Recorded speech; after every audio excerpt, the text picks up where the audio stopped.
I don't think that's necessary, really, because I think they're all toss-ups anyway. So, some of those games, will I go for them? Will I go? So, no, I wouldn't change it. I don't think it'll matter much difference. It depends who handled the 3 weeks off the best. And nobody, until we've seen them play, are going to know that. Well, we'll start off that, Dale. I'll go back to you when we last were together. We saw Corio break a very, very long drought. They had clearly a lot of momentum, and they were planning to head up the highway to Winch and watch a winless Winch, very injury depleted. 3 weeks has allowed them to bring 7 players back into their side for today, so they're obviously better equipped. Corio potentially lost a bit of momentum. Would you think it gives Winch a better chance than Absolutely. they have? Absolutely. Well, Grubby said he went and saw them play against Bannockburn early in the season, that night game they had, and he was pretty impressed with them up until the half-time break, and after that there wasn't much score from either side. So, look, getting some quality players back into their side, or any side, makes a hell of a difference. So, you bring 7 blokes back into that side, and that will strengthen them no end. And obviously Corio, I reckon they were probably as best as they could have been that day we last saw them, so I don't know whether there's much more improvement to come. Unfortunately, as I said, the momentum they lose from having that couple of week break doesn't do them any good. If they had taken Winchelsea on straight away, they could have been a chance, but not with the 7 blokes coming back through. I think they'll struggle again. I think for that reason I would probably go for Winch, because I know they're really up and about and looking forward to this game. Grubby, Corio still got their noses in front, you think? It's pretty close. It's one of those ones that is too hard to tell, because the Corio blokes haven't played for, 4 weeks. But some of these 7 blokes that are coming back into Winchelsea, they haven't played not only for the first 7, but from last year, they haven't played for 70 weeks. So it might take them a little bit to get going and that, training's fine, but when you get out on the park with the pressure and you haven't played for 2 years or whatever, it might make a bit of a difference. So those 7 blokes coming back into Winchelsea side might not make a huge effort on that side for the next couple of weeks maybe. So that still gives Corio a chance. And let's don't undersell Corio. They were very, very good last time we saw them play. They were. They did it without Joel Bennett getting a million touches. He was good, but he wasn't sensational. So they've got a bit of improvement there. A couple of their young blokes are getting games under their belt. I don't know. It'll be a toss-up. It'll be a real toss-up. You really want both sides to win. You want Corio to get 2 in a row because of what they've been through, but you want to see Winch win a game too. Interestingly, Geelong West have got what many predict will be the easy one. They travel out to Anakie.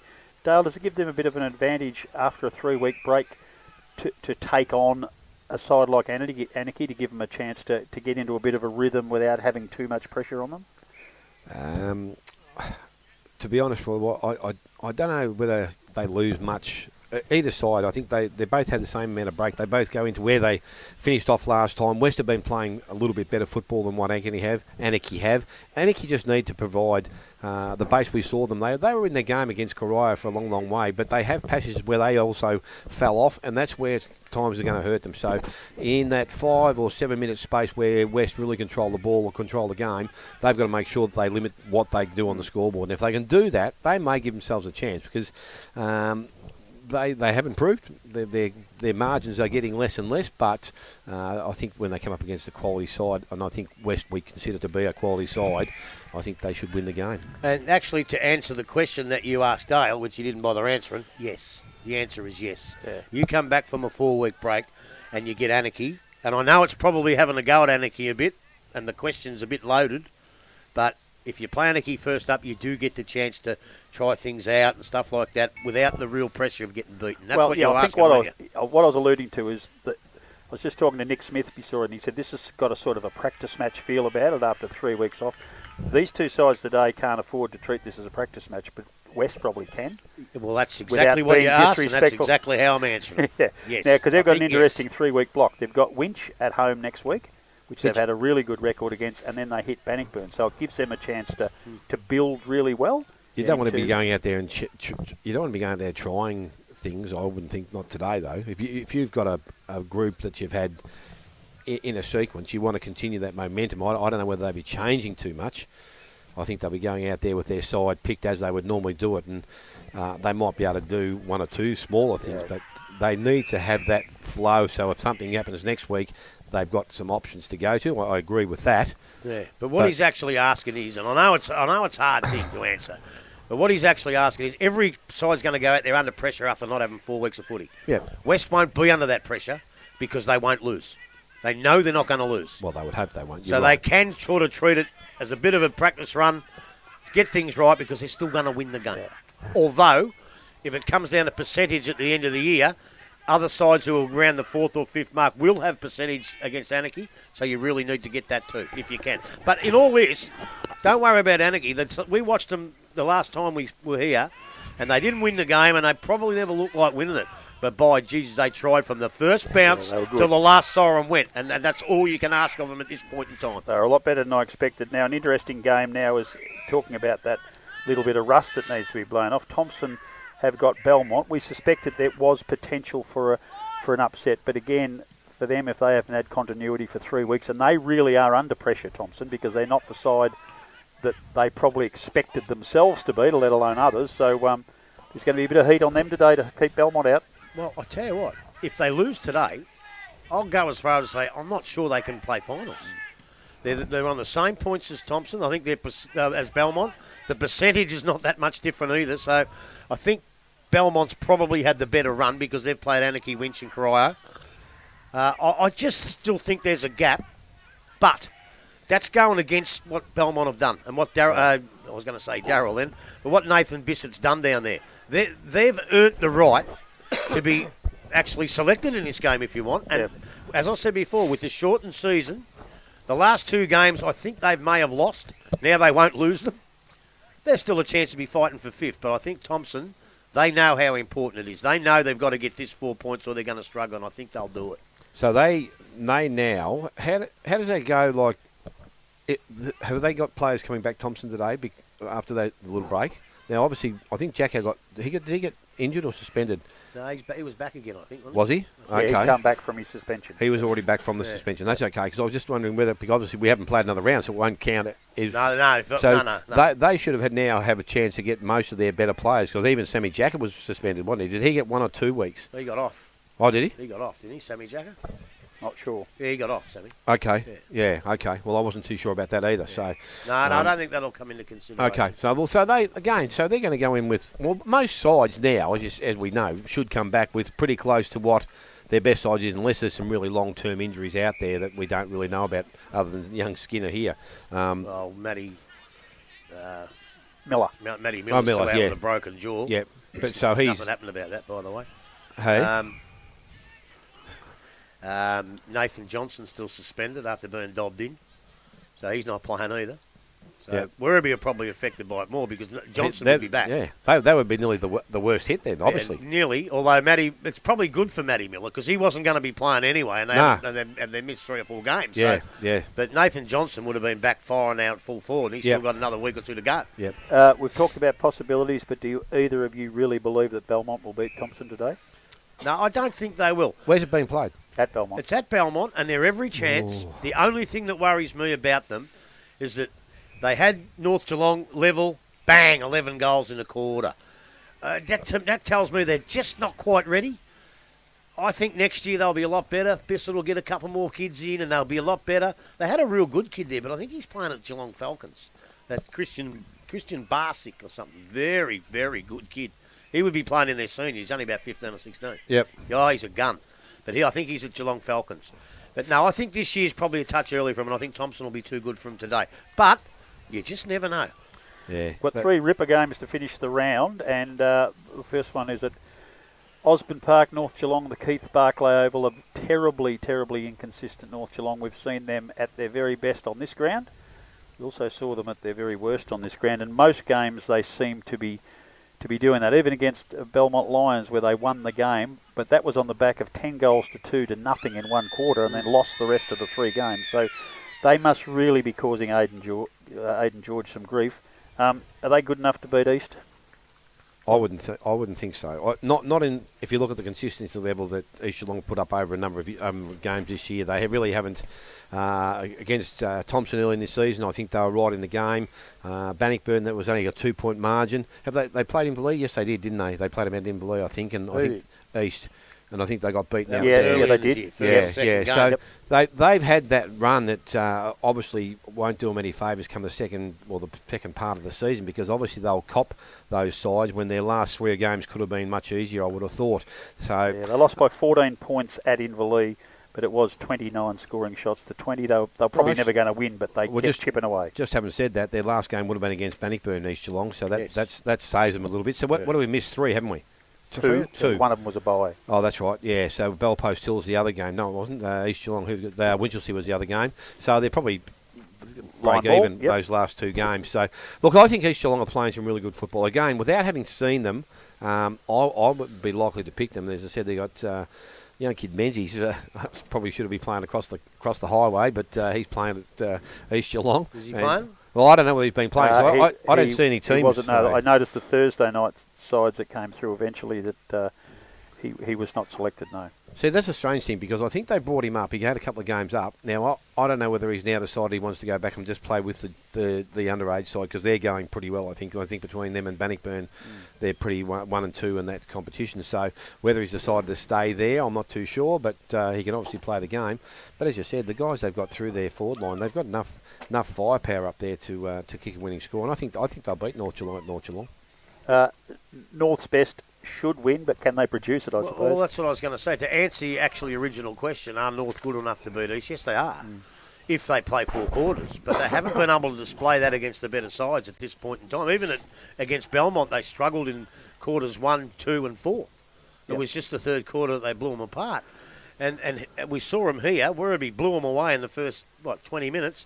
And from 20 minutes to about the 10-minute mark of the third quarter, North were the best side. Yeah. But they didn't kick enough goals. And then when they dropped away, Werribee beat them 112 to 62 or something. So their best footy is good enough to beat them. They've just got to be able to produce their best footy. And at this stage, they haven't been able to do it. And East is another side that I've probably underrated a little bit, only because I didn't really know who they had and what was coming in. But I think they're better than what I thought they were. I think they're a very good football team. And look, at North, it's going to be close, but I reckon East can nearly win that unless North can string together that 4 quarters of that good footy. Well, North have got Key, Zach Swenenson and George are all back, so they were 3 of the long injury list they had back. So they will field a better 18, or a better 22. Most definitely, but that still doesn't fix the inconsistency problem. Just having names. It doesn't. It's just got to be one of those things that one game it'll click and they'll get 4 quarters out of them, and hopefully they'll be on and do that week after week after week, and then be a finals player. Are you game enough to predict that this is their turning point? This is their line in the sand game? No, because their season's gone if they don't. I'm not, because I just think East are playing well enough. They could have. I nearly said should. No, I won't say that. They could have beaten Bannockburn last time we played. It was only a couple of points. They've been playing good enough football all year. And so, no, I think, well, it is their line in the sand game, but I'm not quite sure they can pass the test. I'm not sure. We'll take a little break in a minute and then come back and talk about the game we're going to witness. But the game we were going to be watching today, this has been a funny hit. Pre this break, we were going to not be watching Bannockburn and Inverleigh because it was a night game. The redraw suggested it would. We decided that that's where we're going to go and call it. But I must commend the competition, and particularly you two gentlemen who've been in this this commentary box for a long time, that saw the competition's need for us to be here today, because there was no crowd, to make sure this game was the one that was broadcast and simulcast on video so the fans could watch it. So well done to you on that. But I bet both of you, through gritted teeth, are wishing you might have been at Bannockburn and Inverleigh today. It's going to be a ripper. How do you see it going, Grubby? Well, I definitely am, because I had to go down to Geelong this morning anyway, so I could have stayed down there. And I really did want to see the Bannockburn. I was very, very disappointed when I realised that Bannockburn and Inverleigh were at night and we couldn't go and see them. And then when it came back in their daytime, I thought, oh, you beauty. And then when other people decided we should come here, I said, okay, that's fine. I agree with what they were doing. But I would have loved to have gone out there today, because they're the 2 of the better sides in the competition. And just before I keep going, the umpires are coming out. It's Peter Kennedy, Bernard O'Dwyer, and our old mate, Jumpin' Jimmy Marinas. But yeah, look, I would have really, really loved to have gone out there today. It'll be a great game. Bannockburn, obviously, with the home ground advantage, they've got to improve a little bit. Their last 2 games have been down on form. They just got home against East Geelong, and they got pumped by Bellpost Hill at home, which was a big surprise to me. But I still remember the first quarter that we watched here, and that was against Werribee Centrals, and that was the best quarter of football I've seen a team play this year. Yep. They did everything right. They probably were even money second, third and fourth quarter, but if they can play that first quarter football, which they have to play against a side like Inverleigh, if they can play that, we're going to have a ripper on our hands. If they can't, Inverleigh will stroll home. Yep. Dale, you've had a foot in both camps during your footy He's life, been sacked and you know from both of them. how much they despise each other. The Matt Tyquin thing is going to add a bit more fuel. Do you think it could get? Hang on, I'll put it this way: do you think it needs to be very well umpired to keep it in check? Because the Tyquin thing is going to cause a bubble, isn't it? Oh, well, it'll be known, but I don't know whether they'll be paying much attention to it. It might get to that stage if they're 20 goals down at some stage of the thing, and they might want to knock a head off too. But nah, look, I would think that they'll just go about their business and they'll just try and do what they normally do. Bannockburn really got a chance to prove a point. Playing at home, it's pretty important that they do win this game of football. Again, the same thing. They get a couple of those blokes that might have been a little bit sore coming back in. As I said, I haven't even seen their side, so I can't even tell you who's come in or who's not playing. I know Hutchie's still not out at Inverleigh playing in their senior side. Hutchie was named, but I don't know where he's playing. Wasn't 100% sure, and I think Toby Manganelli was another one that was actually in the seconds having a run because he'd been out for a couple of weeks and as I well. believe he was named. Yeah, so my understanding is they weren't, but I'm just not 100% sure. So there's that little factor there. They've still got some quality in their seconds, but again, their senior side has been performing pretty well, so you can't knock the way they've been going. Their reliance upon some of their key factors. Donohue's been able to kick 8 and 9 goals against some of the lower sides. And again, I don't think he'll have that same luxury today. But if he gets 3 or 4 and these other blokes in their forward line are able to kick the 1 or 2 each, then that's going to be a winning score, I think, out there today. So it would have been a great game to go and see. I've got no doubt whatsoever. As I said, we'll obviously see them a bit later in the year, but this will be just testing ground for both sides today. So it should be an interesting contest. Grubby, you enjoy a bit of. Before you go, I'm going to answer your question for you again. Right? You asked him a question. Again, he didn't answer it. The Tyquin thing, I don't think that'll matter too much, right? They didn't. I did mention that. Yeah, they didn't want to lose. They didn't want to lose young Tyquin, but they're just pretty happy about it because they've got rid of his old man, so they're happy about that. And secondly, will start ringing in a minute. Yeah, and so I'll get a phone call in a minute. And secondly, Smithy did have both, and they do despise each other, these two clubs. And Smithy did have a fair bit of relations out at Bannockburn and Inverleigh. At one stage, he used to look in the mirror and he despised himself. That's how bad. Didn't know who to hate. And it just on that too, I just mentioned because the old Mickey Eagleton was in work yesterday. Yesterday, the day before, I can't remember now. Time passes so quickly. Bannockburn past players is coming up, and I did think he said it was against Thompson in round 13, which is the 10th of July. But I'll just put that out there today that the Bannockburn past players is the 10th of July, but I will confirm it in the next week or so. So you'd like to be there that day, Dale? Is that what you're saying? No, I don't go to any of the past players. I think the only one I used to go to now is that many clubs I've been at. That's because you've got to have an invite. Yeah, you've got to get that in the mail. That's a big thing too. I was going to say, Grubby, you enjoy a bit of banter. I've been to, as a neutral observer, to Bannockburn Inverleigh games, and the banter on the terraces is really quite entertaining. Yeah. It'd be 2 people. Bloody Mickey Filet and a few of them turned up at night when Bannockburn played Winch, and they all booed him when they went to get a can from the bar. That's how, it's on out there. Don't worry about it. But it's a healthy, friendly, great country rivalry. Yeah, it's a way David Steele, we will go back to you in the studio to clear a few sponsorship announcements, and we'll come back and dissect Werribee versus Bellpost Hill here at the Simel Oval in Werribee. Are you looking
The first quarter, brought to you by Common Defane Hotel. Welcome back to Simon Oval at Werribee. Grubby did predict this morning a clear sky, 21 degree day at Werribee, like it always is down here. I think it's about 9, and there's a shower of rain has just skiffed across the ground. Conditions won't be pleasant, gentlemen. It'll be a good, hard, tough game of footy without doubt. How do you see it going, Grubby? Well, the ground's a pretty new ground. It'll hold up. It'll be in magnificent condition, the ground, actually. Have a look in the centre. There's no big wickets, muddy wickets and all that sort of stuff. They've put that bloody grass in, it makes it go brown, so it doesn't look beautiful, but I can guarantee you it's magnificent to play on. This is a big day. This is probably one of the games of the year because, and you know what? I've just had this premonition of watching the seconds play. Right, the seconds should have won that game. So the seconds should beat Belpost Hill seconds by 25 goals. Yeah, just in that, Belpost Hill kicked 4 goals in the last quarter, I think, and maybe at least 3 to run away, 9-point winners over Werribee, which, as Grubby pointed out, was a shock. Well, the shock is it's pretty much the same players that didn't play the same football. Yeah. And I'm just wondering, has that break, it's obviously affected them. Hopefully it hasn't infected the seniors because you get blokes running out 20 metres behind and all this sort of stuff. Well, Nick Smith's young bloke didn't play in the seconds today, did he? No, he didn't. But I just wonder if it's done more damage than you think. But under normal circumstances, I think a great, close game. And as I say, I've underrated Belpost Hill. I don't underrate them anymore. And if they get up and win today, I think they can nearly win the flag or play off for the flag in the league. Dale, I'm really looking forward to the battle in the ruck. There's 2 very big, strong, raw young fellas. We've seen Paddy Daly, but Brock Carter, basketball background, wanders into Belpost Hill, says they can have a game. Getting better and better each week. He's a big, strong, athletic-looking lad. That could be a key to the game. It should be an interesting contest. It makes it interesting because I think the other bloke's got a basketball background as well, hasn't he? I think so. So, they both come in with that background, so they'll both be able to jump and use their hands to palm the ball down. It'll depend upon the blokes running around the middle of the ground and how good they are to collect the clearance out of there. So you're right, Rob. It's going to make something of a battle here. And they don't lack any height, those two. He's and a they touch won't get any taller smaller. than Belpost Hill bloke, I think. Just a touch. Yeah, maybe. Well, Carter reckons he's 6'5" in the old language, so it might be 6'5" v 6'6". But they're both raw, and that's what I like about them. They're keen to contest, but we'll see very shortly. So in the middle of the ground, there's still a skiffy shower is going to greet the siren. Not even a shower. It's going to set in for the day. Don't you worry about that now. So Dale Smith, take us away. Wayne Tackle just got on the phone. He just wants to speak to Grubby. And the siren has sounded here, so we're off. Ball is thrown up in the middle of the ground as Carter and also Daly over the top gets the ball down, picked up there. And Bo Collins gets the ball, got the handball away. Muir delivers the ball out wide. Marcus taken by Basely. So Basely now on centre wing, or just defensive side of centre wing. I suppose the bottom end grabs at the goal scoring end at the moment. Definitely, after watching the seconds, definitely. So Boak rucked and moved pretty well to get to the contest, and the ball has gone over the boundary line and will be thrown back in on the half forward for the Belpost Hill.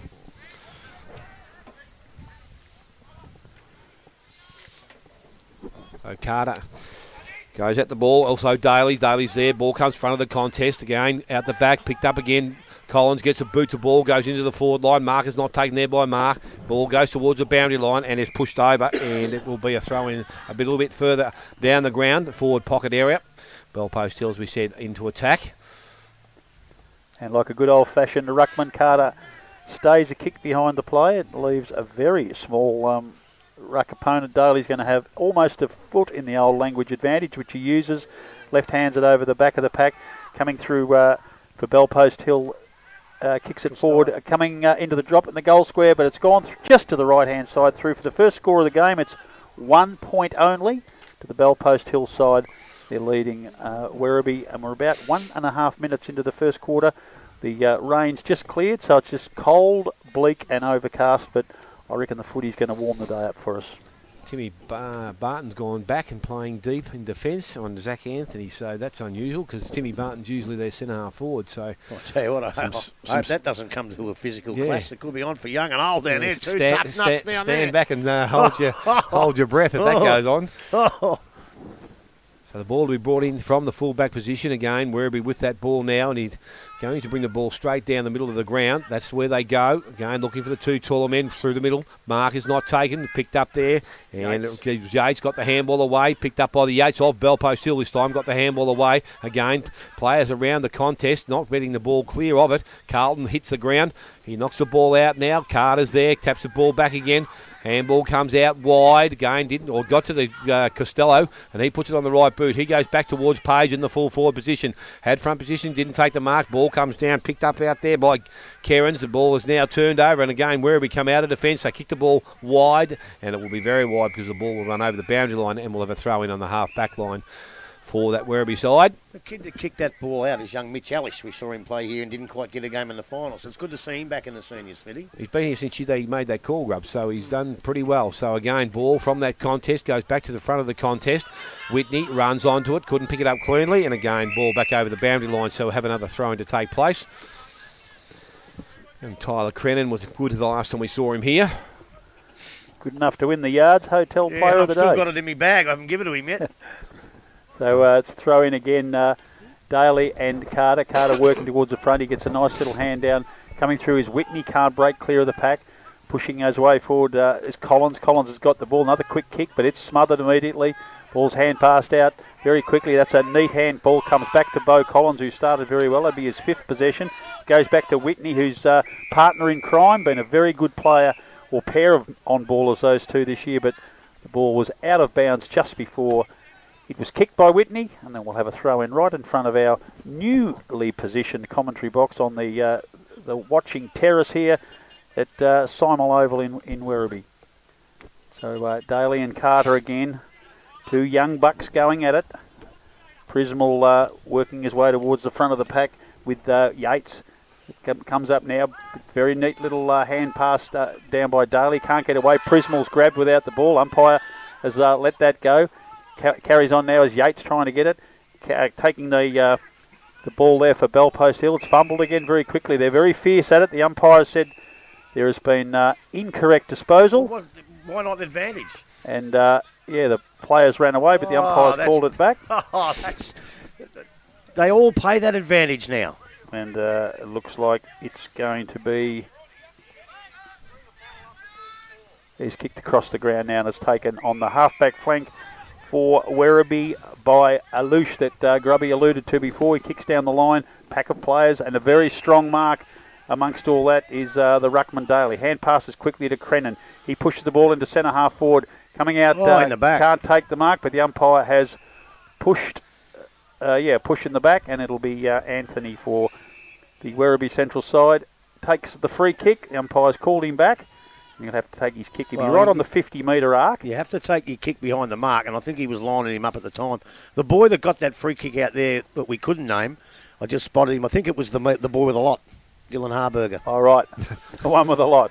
Neat little kick by Anthony into the path of a leading forward. I think it's Brendan Wilson, a little goal sneak who has the ball on the half-forward flank, much closer to goal, but he's on a 45-degree angle. He'll still need to kick it 45 or 50 metres to get it through, but we know how much this young fella loves a goal. A very, very important part of this Werribee attack, and he's committed now to a set shot. He's leaning back over the ball. A little bit of skiffy rain still falling. He'll be kicking into a very slight breeze that we have here, coming probably from the southwest. So it's Wilson now, kicks it, doesn't quite get it right. It's going to land right at the end of the square. A couple of big high flyers come up. No one can get a hand on the ball, but coming over for a quick snap at goal. And missing at 1 point only was De Leon for Werribee. So scores are level. It's 1 point each with 6 minutes into the first quarter. The Common Nafeen Hotel first quarter, I might add. That is correct. Ball quickly into play now. Mark taken out there. Yates tried to take it in his hands. Ball gets to the ground. Cunningham Linehan, or Linehan Cunningham, whichever one you want to call him. He picks it up. Wilson. BLC last time. This time Wilson round the body, and he does that nicely through for a major, the first of the afternoon. So Werribee now to 1-1, and the Bellpost Hill are one behind. Just over 6.5 minutes gone. First quarter, Common Nafeen Hotel, first quarter scoreboard. He's one of those kids that I just don't think features in matchups. I know he's kicked a few goals, but I don't think he features in opposition coaches' matchups until they see him do something like that, and then they go, wow, because he pounces on the... That's how he kicks his goals. He might only get 5 kicks for a goal and kicks 4 goals. Grubby, ball's greasy when you can take a chance at chest mark and you still try and mark it with your hands out in front. couldn't hold it. It allowed Werribee the opportunity that they probably shouldn't have had. Well, we had a coach one that said, always take it out in front, but I always took the chest mark. It's safer. Ball back in the middle we go, and the ball was taken from the contest. It was trying to flipped out, went towards Collins. He couldn't pick it up. Go there, Crennan. He's working hard again, puts his head over the body. Actually took the Belpost Hill player off the ball. Yates off Belpost Hill, kicks it back towards half forward. Alush, he stands over the top of the ball. No, it wasn't Alush that time. It was, I'm not too sure that was now. Yates. Was it? So Sablish is the one that relieves the pressure. Goes out wide. Taylor comes across, taken off the ball with the hip and shoulder. Again, Belpost Hill working hard. They kick it back inside 50. Marr can't take the mark. They work hard from that position. It's picked up and kicked back towards goal. This time it's Danielle, and I think he has gone through for a minor score. So Chris Danielle. It's 2 behinds now to Belpost Hill. 1-1 to the Werribee side. Again, Belpost Hill pushing hard. We think they may have the scoring end, but again, it's pretty hard out there, Grub. I'm not too sure. Yeah, trees aren't moving much. Yep, so the ball's kicked back into the field of play, and Mark is taken out there. And this time it's Linehan Cunningham that takes the ball, plays on to Crennan, goes by foot out wide. Mark is taken out there. And Sutton was taken in a tackle and pushed the ground, picked up by Benny Muir, goes back towards centre wing. Kick was okay. Mark wasn't taken out there. That's a free kick. And a free kick has been given. And this time the free kick will go to the Werribee side.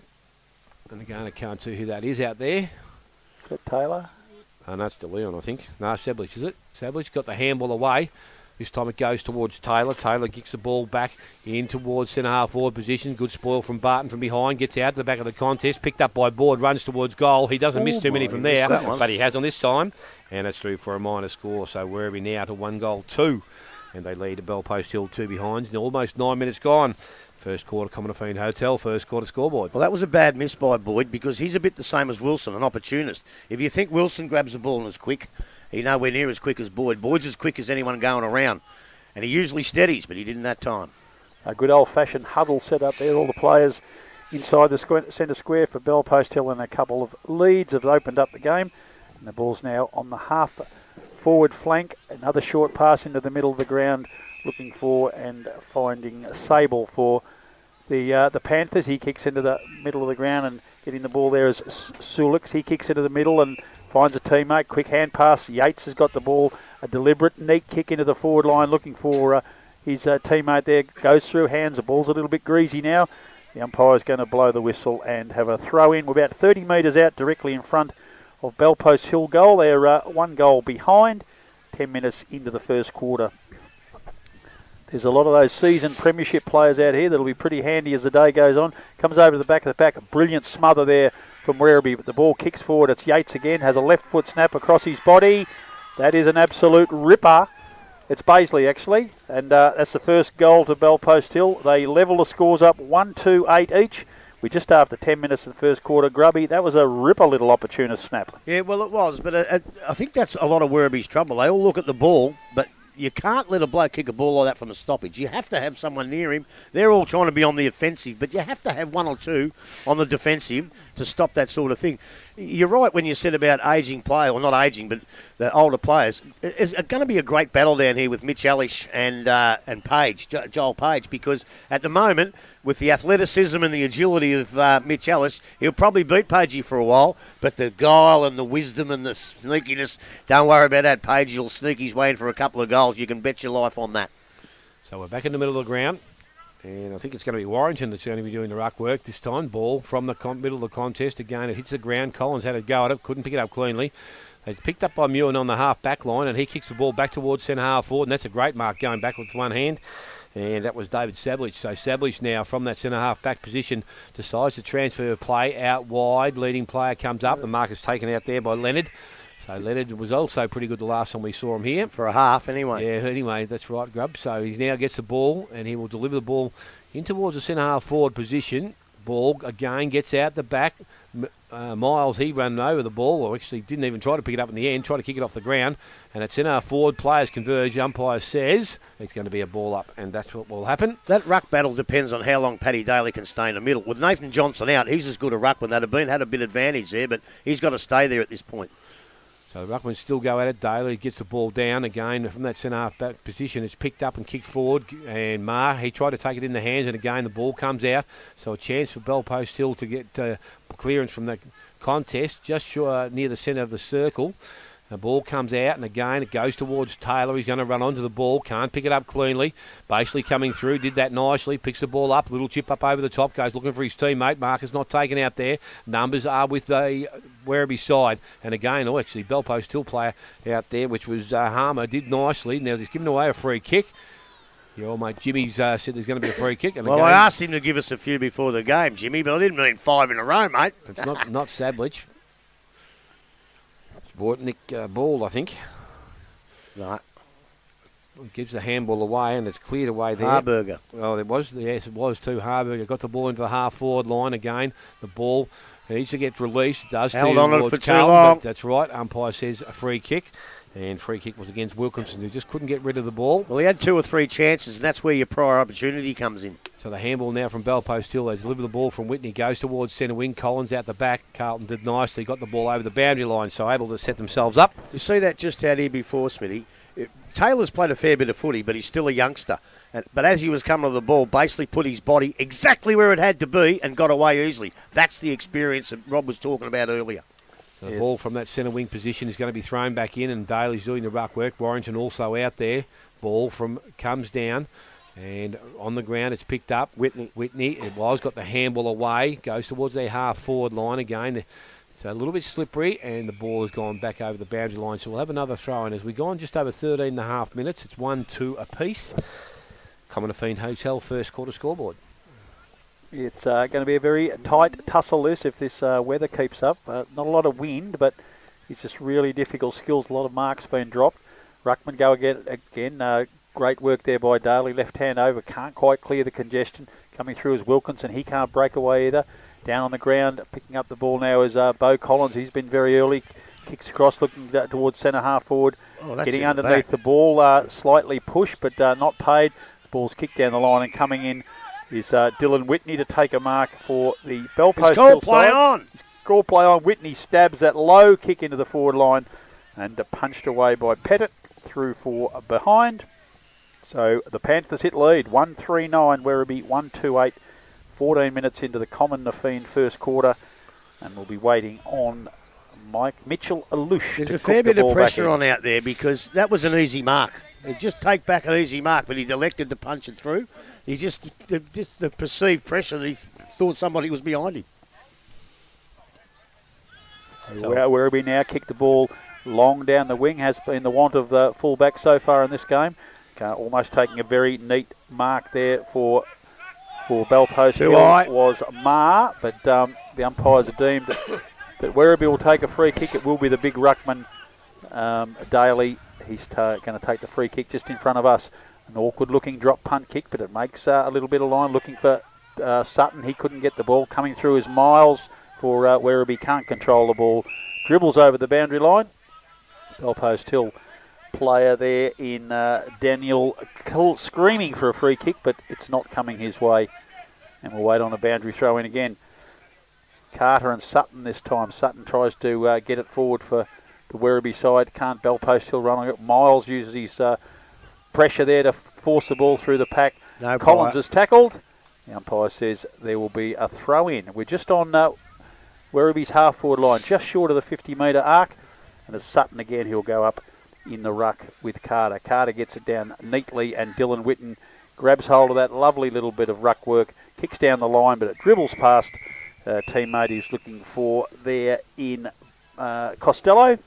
That's over the boundary line for a throw-in. Just in front of us, Bellpost Hill lead by 1 point with 16 minutes into the Common Nafeen Hotel first quarter here at Simel Park in Werribee. Here's where they're in trouble. Paddy Daly's gone off the ground, and Zach Anthony's in the ruck. He's about 5'8". Why wouldn't Ball do it?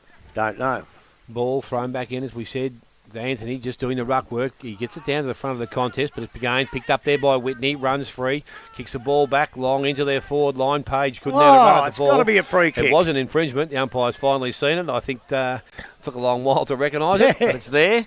And Jake Pettit will be the recipient. So Pettit now from that full-back position, or close enough to, he transfers play across the ground.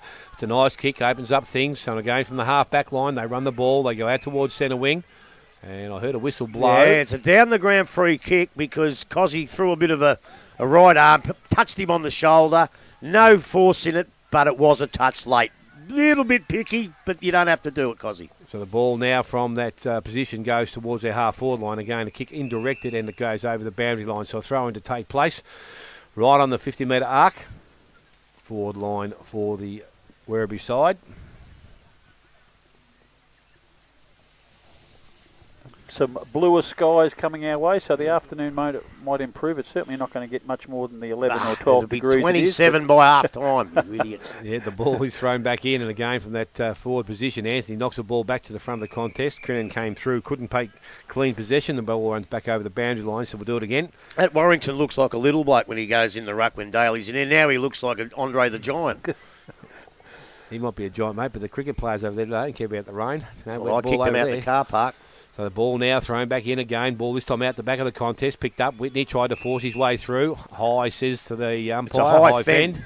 Yep. And a free kick goes to Carlton. It is now. And he looks up forward, goes short.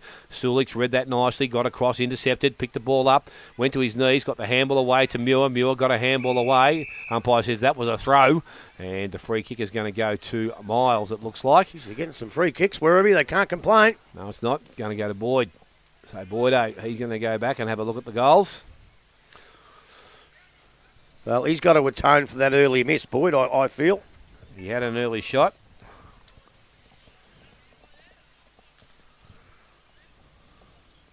And he steps in now. He's going to kick from about 40 metres out. Pretty close to directly in front. The umpire this time does not move. And he says that will be okay. He has his first of the afternoon. And Werribee second. They move to 2-2. They lead Bellpost Hill on 1-3. And we have gone just over 19 minutes first quarter. Commonwealth Hotel first quarter scoreboard. Well, you talk about if anything's changed. Well, the COVID's changed Boydie because Boydie's usually deadly on the run and hit or miss from a stand and start. Well, he's just reversed that, so it's changed him a little bit. But, yeah, that was pretty good play. Dylan Whitney had the fend off. He was a bit stiff. I had the binoculars on it. I thought it was in the chest, and I thought he was going to play holding the ball, but he played a high fend. A little bit unlucky, maybe. So back in the middle now, Carter has a real advantage and uses it, gets it beautifully down to Whitney, gets it quickly on his foot, slams it forward for Bellpost Hill.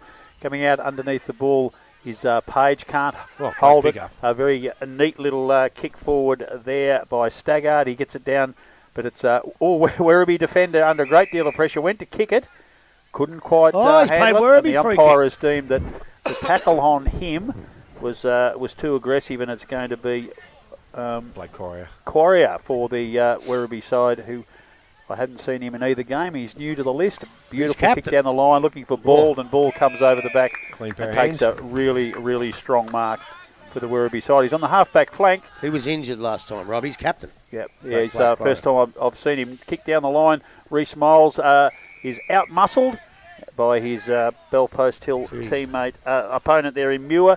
And Muir for the Panthers has the ball, kicks down the line again. He'll be trying to get it onto the top of Costello, who takes a neat little chest mark, kicks it forward looking for Page. Page has worked under the ball illegally, according to the umpire, and taking a kick for the Panthers will be, is it? Joel Page. Joel Page. See what I mean about that? Well, I shouldn't say sneakiness. Experience, I should say. You feel a slight touch and keep going, and Page is going to get that. And mind you, it's there, but Page is making sure that the umpire sees what's going on. So Page for Bellpost Hill. We've just passed the 20-minute mark of the Common Nafeen Hotel first quarter. His team are 5 points behind. A straight kick here will give the Panthers the ascendancy again. Very experienced player. He's coming in. He'll kick from about 30 or 25 metres out, almost directly in front. Neat drop punt kick straight through the middle. The Panthers hit the front again. 2-3-15. Werribee 2-2-14. 20 and a half minutes into the first quarter. Well, that was magnificent play by Cozzy. The ball could have easily been marked by 3 or 4 people. They didn't read it well. He did. He snuck in behind them, took the easiest of chest marks because he made it easy, and a magnificently beautiful kick straight down Joel Page's throat. I don't know how many inside 50s that Werribee Centrals have had, but you've got a bloke down there in the forward pocket who stays in the forward pocket, and Brendan Wilson, who's now sitting on the bench getting rotated and rested. It must be hard work standing on out there with your hands on your bloody hips, is it?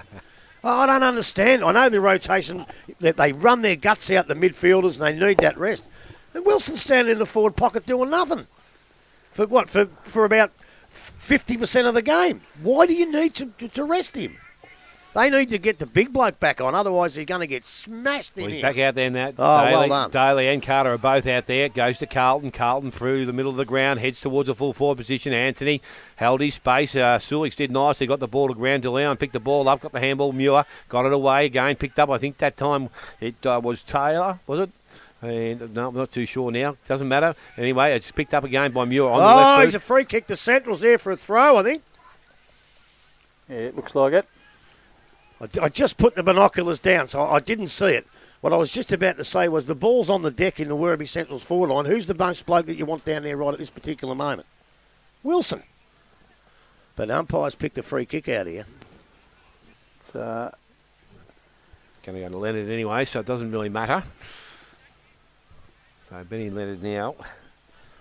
Opportunity to again the lead for the Werribee side. Steps in, and from there he doesn't miss. He's got his first of the afternoon, and now the third for Werribee. They are 3-2. They lead Belpo still 2-3. 23 minutes gone. First quarter. Commonwealth Hotel first quarter scoreboard. Well, that was the difference. They had absolutely no hope of getting it out of the centre bounce before that, when they had Zach Anthony going up against young Brock Carter. But this time, the big fella in Daly, he got it out straight to the Werribee. But give Werribee first use of the ball, and they took it down. A pretty lucky free kick from where I was. It's a very hard decision. Look, I'm not saying it wasn't a free kick because I didn't have the binoculars on it, but they let them go in the back line a fair bit. They've got to be pretty blatant. But I think Werribee had the better of the umpire until now. I've got to admit that. They got the Inconsistency back in the ruck there again now. It's Daly who gets another neat hand of the ball, but it's Collins for Belpost Hill coming through. He can't break free. Tackles on there. It's Page. Collins butters up again. Gets a quick kick down to the forward line. Page very cleverly gets it across in front of his teammate there in Harmer. He has a quick shot for goal, but it's 1 point only. So Belpost Hill 2-4-16, Werribee 3-2-20. And the Common Hotel first quarter scoreboard. We're probably about 23 minutes in. With a lack of crowd, we've got a problem because the ball's gone right over into an adjacent soccer pitch, and Werribee Central's player Mitch Alouche has had to run 30 or 40 metres to retrieve it himself, so we've got a bit of a delay here. It'll make the quarter a bit longer. But Again, the ball hits the deck in the forward on of Belpost Hill. They get an easy kick out. That's their biggest problem. They've got to pounce on that loose ball in defence. So Alouche kicks down the middle of the ground looking for Crennan. He can't hold the ball, comes over to the back of the pack is Sutton. Sutton quickly kicks it forward, but for there, Belpost Hill, Collins comes onto the ball. He can't get it away with a hand pass. He butters up again. He's battling really hard. The umpire says he's been absolutely hit across terrible the shoulder, and he is going to take a little free kick, and it goes out, and Costello will take the mark right on centre wing in front of the interchange gates, and a neat little kick from him into the middle of the ground, finding his teammate in Barton. Barton, the big strong defender, kicks long down the line. He'll be looking for Page in the forward line. Werribee can't hold the mark, dropped again, comes out to the back of the pack. It's Miles who tries to run onto the ball. He can't get it. Werribee got it, hold of the ball in the back line. They can't get it out. Lots of pressure from the Belpost Hill forwards, and they're going to win a throw in. It's only going to be about 15 metres out from the goal, close to the boundary line, but it gives their small, clever forwards an opportunity. So Daly has the job there. He can't get it down. Coming through there is Page. He knocks the ball out in front of a teammate. Ball's dribbling and bobbling around. Werribee have got hold of it now. Collins drags him down to the ground, and there'll be another ball up. This time they've got it 30 metres out from the goal, so they're sort of forcing it out in scrum-type tactics, trying to get it out of that danger zone, but it's still very much a dangerous situation for the Werribee side. Over the back of the pack, coming through is Baseley. He can't get clear either, dragged to the ground. We can have another ball up. So got a bit fierce and rugged. I imagine the players will be tired as we get towards the end of the first quarter, because there's been a fair bit of running up and down the ground, and they've all had 3 weeks off and not a lot of training, I imagine. Daly gets it well clear of the pack towards the boundary line. Dylan Whitney gets it. I think he actually kicked it out in the full there, but the umpire missed it. Definitely bounced over. Yep. So we'll have a boundary throw in this time. This is the third straight congestion within a minute in the back line for the Werribee side. The ball's thrown in again. Daly again, very strong position. Neat hand pass down to a teammate in Carlton. He can't get away. Dragged down again. We're going to have a fourth stoppage, still inside about a minute of the last play. We're 27 minutes into the Common Nafeen Hotel first quarter. Daly again gets it down. Carlton, quick kick forward, comes out towards Page. He can't hold the ball. Out of the back of the pack, Leonard misses a really good opportunity. Scrumming on the back on the ground there is Costello. He can't get it away. The umpire is going to call for yet another ball up, and it's got quite messy. I'll get the ball's a little bit greasy, even though it's a new ball, Dale. By now it's taken a fair bit of moisture in, so will be quite deal. Dylan Whitney picks up a beautiful tap from Daly and a perfect bit of roving. Lovely left foot kick, and it's the goal that the Bell Post Hill desperately needed. It pops them back in front. They're now 3-4-22. Werribee 3-3-21. And we're 27 and a half minutes into the first quarter. See, I think that's where experience really, really counts. Like, that was a knockout where Daly could have put it wherever he wanted. Tyler Crennan put himself in a magnificent position, and he put it straight down Whitney's throat. And the reason he put it down Whitney's throat, because Whitney is a brilliant player who read exactly what he was going to do and cut in front of him. So what Daly's got to realise, he's got to work out that he's got to tap it in front or over the top of Crennan to him to run onto it. There's top blokes, great players like Dylan Whitney, but it was great play and a beautiful goal. So back in the middle we go. Again, ball thrown in the air again. Daly up over the top. Tried to drop it towards Carlton. Picked up by Yates. His handball was intercepted by Yates of Werribee. Ball now goes back and into the middle of the square. Whitney came through. Got the handball outside. Tapped further afield. Coming through was Muir. Yates has also put his head over the ball. Picked up by Boyd. Got the handball away. Crennan now on the left boot. Puts the ball back into their half-forward line. That's a nice looking kick. Mark will be taken out there, and Leonard has got the mark just outside their forward 50 in front of Flacavento.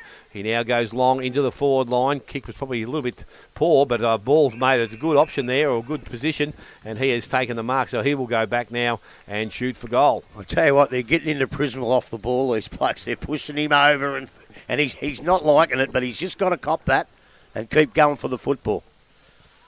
So Nick Ball hasn't troubled the scoreboard as yet, but he's going to kick from about 30, 35. We sit right behind the flight of the ball, so we'll get a good look at it. Kicks at goal. It's going to come back with the breeze, and that is a nice kick at goal. He has his first of the afternoon, and now the fourth for the Werribee side. They move to 4-2, and they lead Bell Post Hill on 3-4-29. Almost 30 minutes gone, first quarter. Common Nafeen Hotel, first quarter scoreboard. I suppose it's always good to go in leading at quarter time, so that was a real vital goal from him. Pretty good play all the way up, but Nick Ball, he was just on the comeback trail from a fractured cheekbone when we last saw him, and of course had to miss the next 4 weeks. So he's probably still only his second game in after a fair stint on the sidelines as well. So, but he's always been a beautiful kick. First off the boot, I thought, he's going to miss this, but he brought it round with the breeze. A beautiful kick and good footy.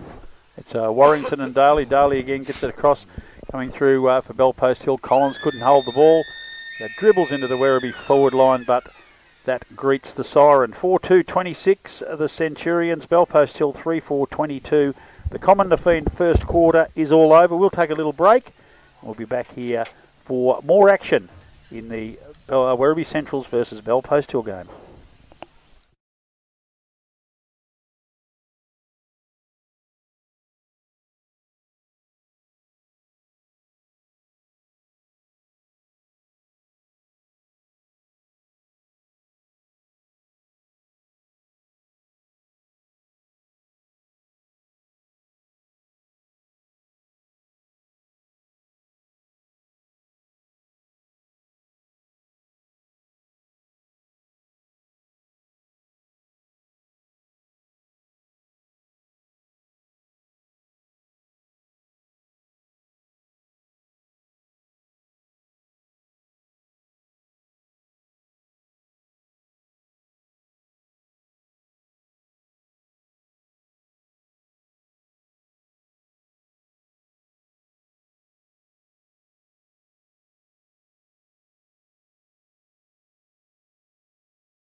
The second quarter, brought to you by Buckley's Entertainment Centre. Buckley's Entertainment Centre, proud sponsors of the Geelong and District Football League and this second quarter. Before we get into it, Dale, we need to tidy up the homework from the first quarter. Goal kickers, please. Yes, for the home side, Werribee 1 to Brendan Wilson and 1 each to Boyd, Bald and Leonard. And for Bellpost Hill, Joel Page, Basley and Whitney all have 1 for Bellpost Hill. 4 points separate the two sides in a very even first quarter. Grubby, just an arm wrestle, no one giving an inch at this stage. No, that's right. It's pretty good game to watch, actually. I know it's very slippery conditions and the ball's greasy.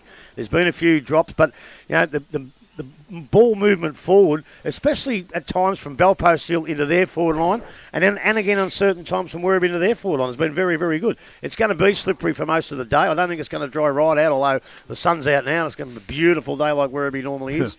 And look, I think both sides have had some really good players. The battle in the ruck's really intriguing me.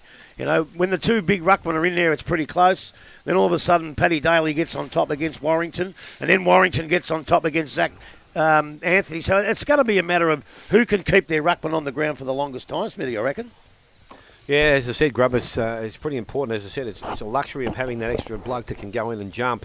And I'm surprised they maybe haven't used Sutton, and I'm surprised Bellpost still haven't used Timmy Barton in there, maybe just for that 5-minute break to give Carter a bit of a spell. So that may happen, but because Timmy Barton hasn't seen much of the ball at this stage down the far end of the ground. So it's very interesting. So.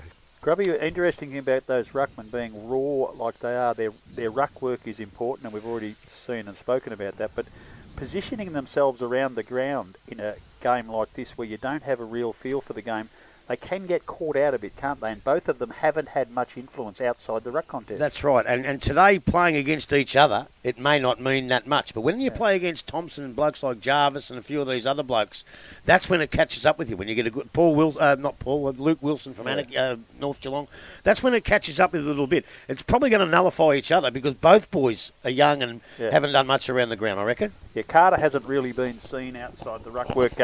Daly took a mark here in front of us, but outside of that, they've had little influence. It's more the Zach Anthony types. If they're playing that role against them, they could become quite effective. Too early to tell. Certainly no advantage to either side, Dale. But as Grubby said, it's been an interesting contest. Hopefully, it does dry out a bit and players can get a better feel for the ball because there was a lot of drop marks in that first quarter, and it sort of spoiled a little bit, but still good to watch. Yeah, as I said, you don't want your players actually taking the ball on your chest, but again, there's just that safety, especially in some dangerous positions where you are, that you need to be sure with your ball handling.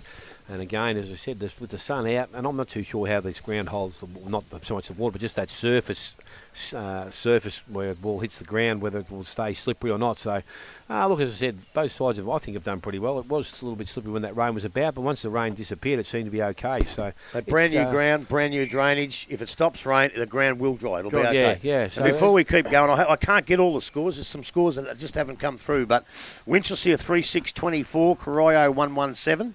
Belmont 2-5-17, Trail Thompson 6 straight 36, and Bannockburn 3-3-21 lead Inverleigh 3-2-20. Just on that surface again, from my experience of it doesn't look pretty as you pointed out, Grubby, but it's a bit like blotting paper with water. It is. It doesn't really hang around for long. So if we can get a clear half an hour here coming up to half time, I think we should be in for a really good second half. Unfortunately, I think they've predicted scattered showers for most of the afternoon, so hopefully not, but hey, both sides have got a plan. It. Both sides must adapt. Grubby, give us an idea who the better players were that quarter.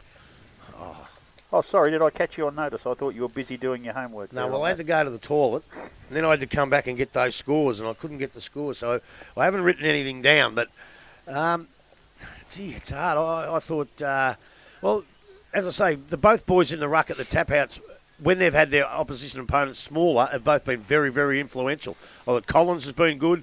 Dylan Whitney's been good. Cozzie's been a live wire down there, and Pagey's just kicked the one goal. Boyd and Wilson have been dangerous up the other end of the ground. They haven't done a lot, but they've been dangerous. When they're on the ground. Benny Leonard's had a fair bit of the footy, and I think across half-back, David Sablich has been pretty good too. Yes, those players have certainly been prominent.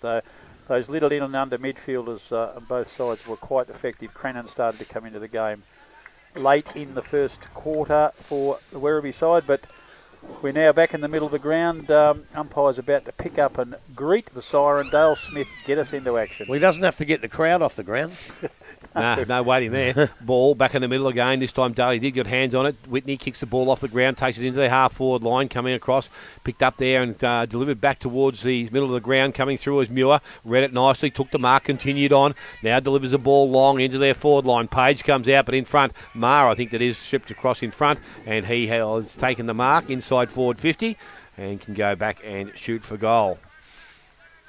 Very confident young fella. He never even looked over the shoulder to see if there was a better option. He said, I'm going to kick this. Yeah, and even though those trees aren't moving one bit, that seemed to hold up in the breeze, and he read it the best and made it look easy in the finish, but I reckon that ball held up then. You definitely feel something coming in the box here every now and then. You get a little blush of it, but he's going to kick from just inside 50, I would think. So, as he said, he's a confident young lad. He can go back and have the first shot of this second quarter. Distance we'll soon find out. Steps in, kicks nicely, kicks low, and it will drift off and be a minor score. Maybe so he should have looked over his shoulder. 3-5. He will next time, won't he? 3-5. He might be told to And next time. Werribee a 4-2. As I said, only 1 minute gone in this second quarter. Buckley's Entertainment Centre second quarter action. And from that full-back position, Werribee again with the ball, and we'll look to bring the ball in. Players down the middle. Looks like their option, and that's where they're going to go. Although the ball might have come off the side of the boot there. It wasn't a great kick. And again, Belpost Hill with some numbers around the contest now. They tapped the ball forward, but picked up there and kicked forward by Quarrier, I think it was. They got the ball out towards centre wing. Sutton attacked the ball, but it went through his hand. Muir's there, traps the ball, but again, coming in behind was Miles, kicked it off the ground, and it's picked up by Vaserka. He gets the ball, and he's going to try and win possession once again. Again, it still might be a little bit slippery out there, as we said. Players having a little bit of trouble picking the ball up. Daly over the top. He was taken a little bit high, I thought, but no free kicks to the umpire. And you've got to protect the head, son. I don't care if you make right or wrong decisions, but you've got to protect the bloke who's over the ball. And he was hit in the head. Was a missed one. And nothing dirty, of course, just bad luck. So Carter this time knocks the ball out, runs towards centre wing. Whitney reads in the race for the ball, can't pick it up, or tried to pick it up, had a little bit of pressure around him, but again, it's going to pick it up there. Sulix taps it back, goes to Muir, got nice clean pick up. Carter goes back to Sulix. Sulix now looks up, delivers the ball forward, but again, that kicker's not good. Linehan Cunningham intercept mark, kicks the ball back into the centre of the ground. Taylor in space by himself, takes a mark on his chest. Running player is Yates of the Werribee side. He kicks into the half forward line. Miles made good position. Kick was good, and he has taken the mark. He will go back and shoot for the Werribee side. Well, Miles was sitting here tackling Muir, right? They both stood there. The ball went up the other end of the ground. It came back into the Werribee Central's forward line. Reece Miles ran out on his own, and Muir stood still and said, he won't kick it to him. So Muir should have followed him over, and that's bad defensive play because it's given him a shot at goal. So Miles now comes in, kicks from about 35. Goes across the face and will be pushed through for a minor score. So that will even things up for the quarter. 4-3 now to the Werribee side and 3-5 to Belpost Hill. 3 minutes gone. As we said, second quarter, Buckley's Entertainment Centre, second quarter scoreboard.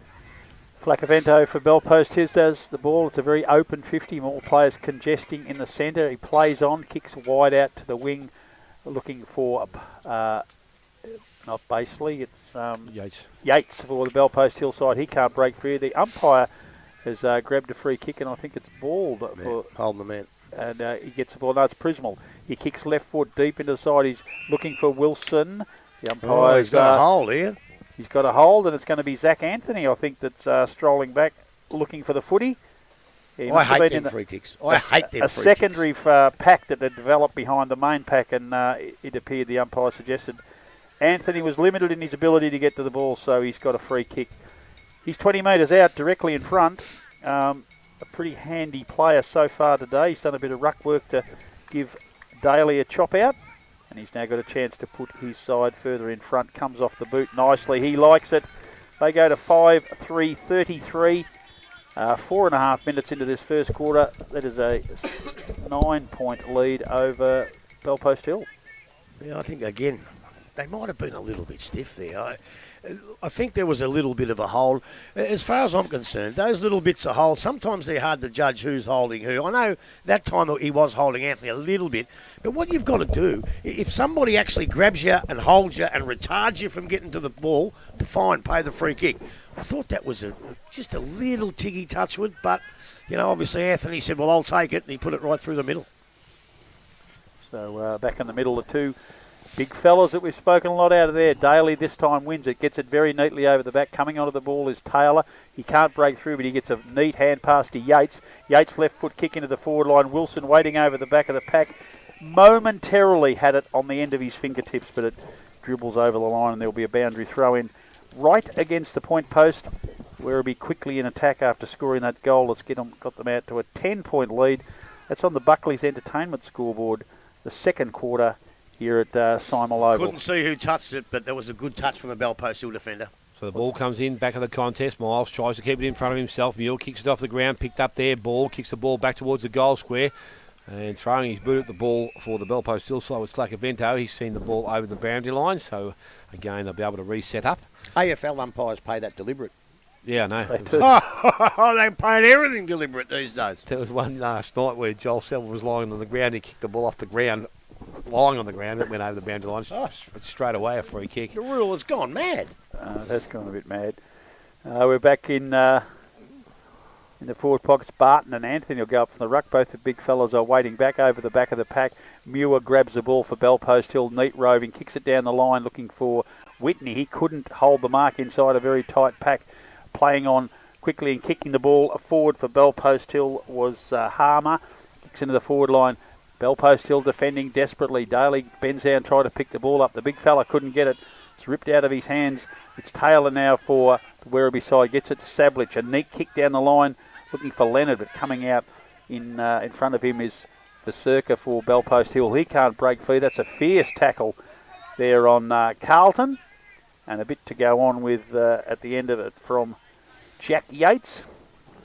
And the ball will be thrown up right on centre wing. He doesn't mind that sort of stuff, Yates, but you've still got to keep your eye on the football. Definitely does.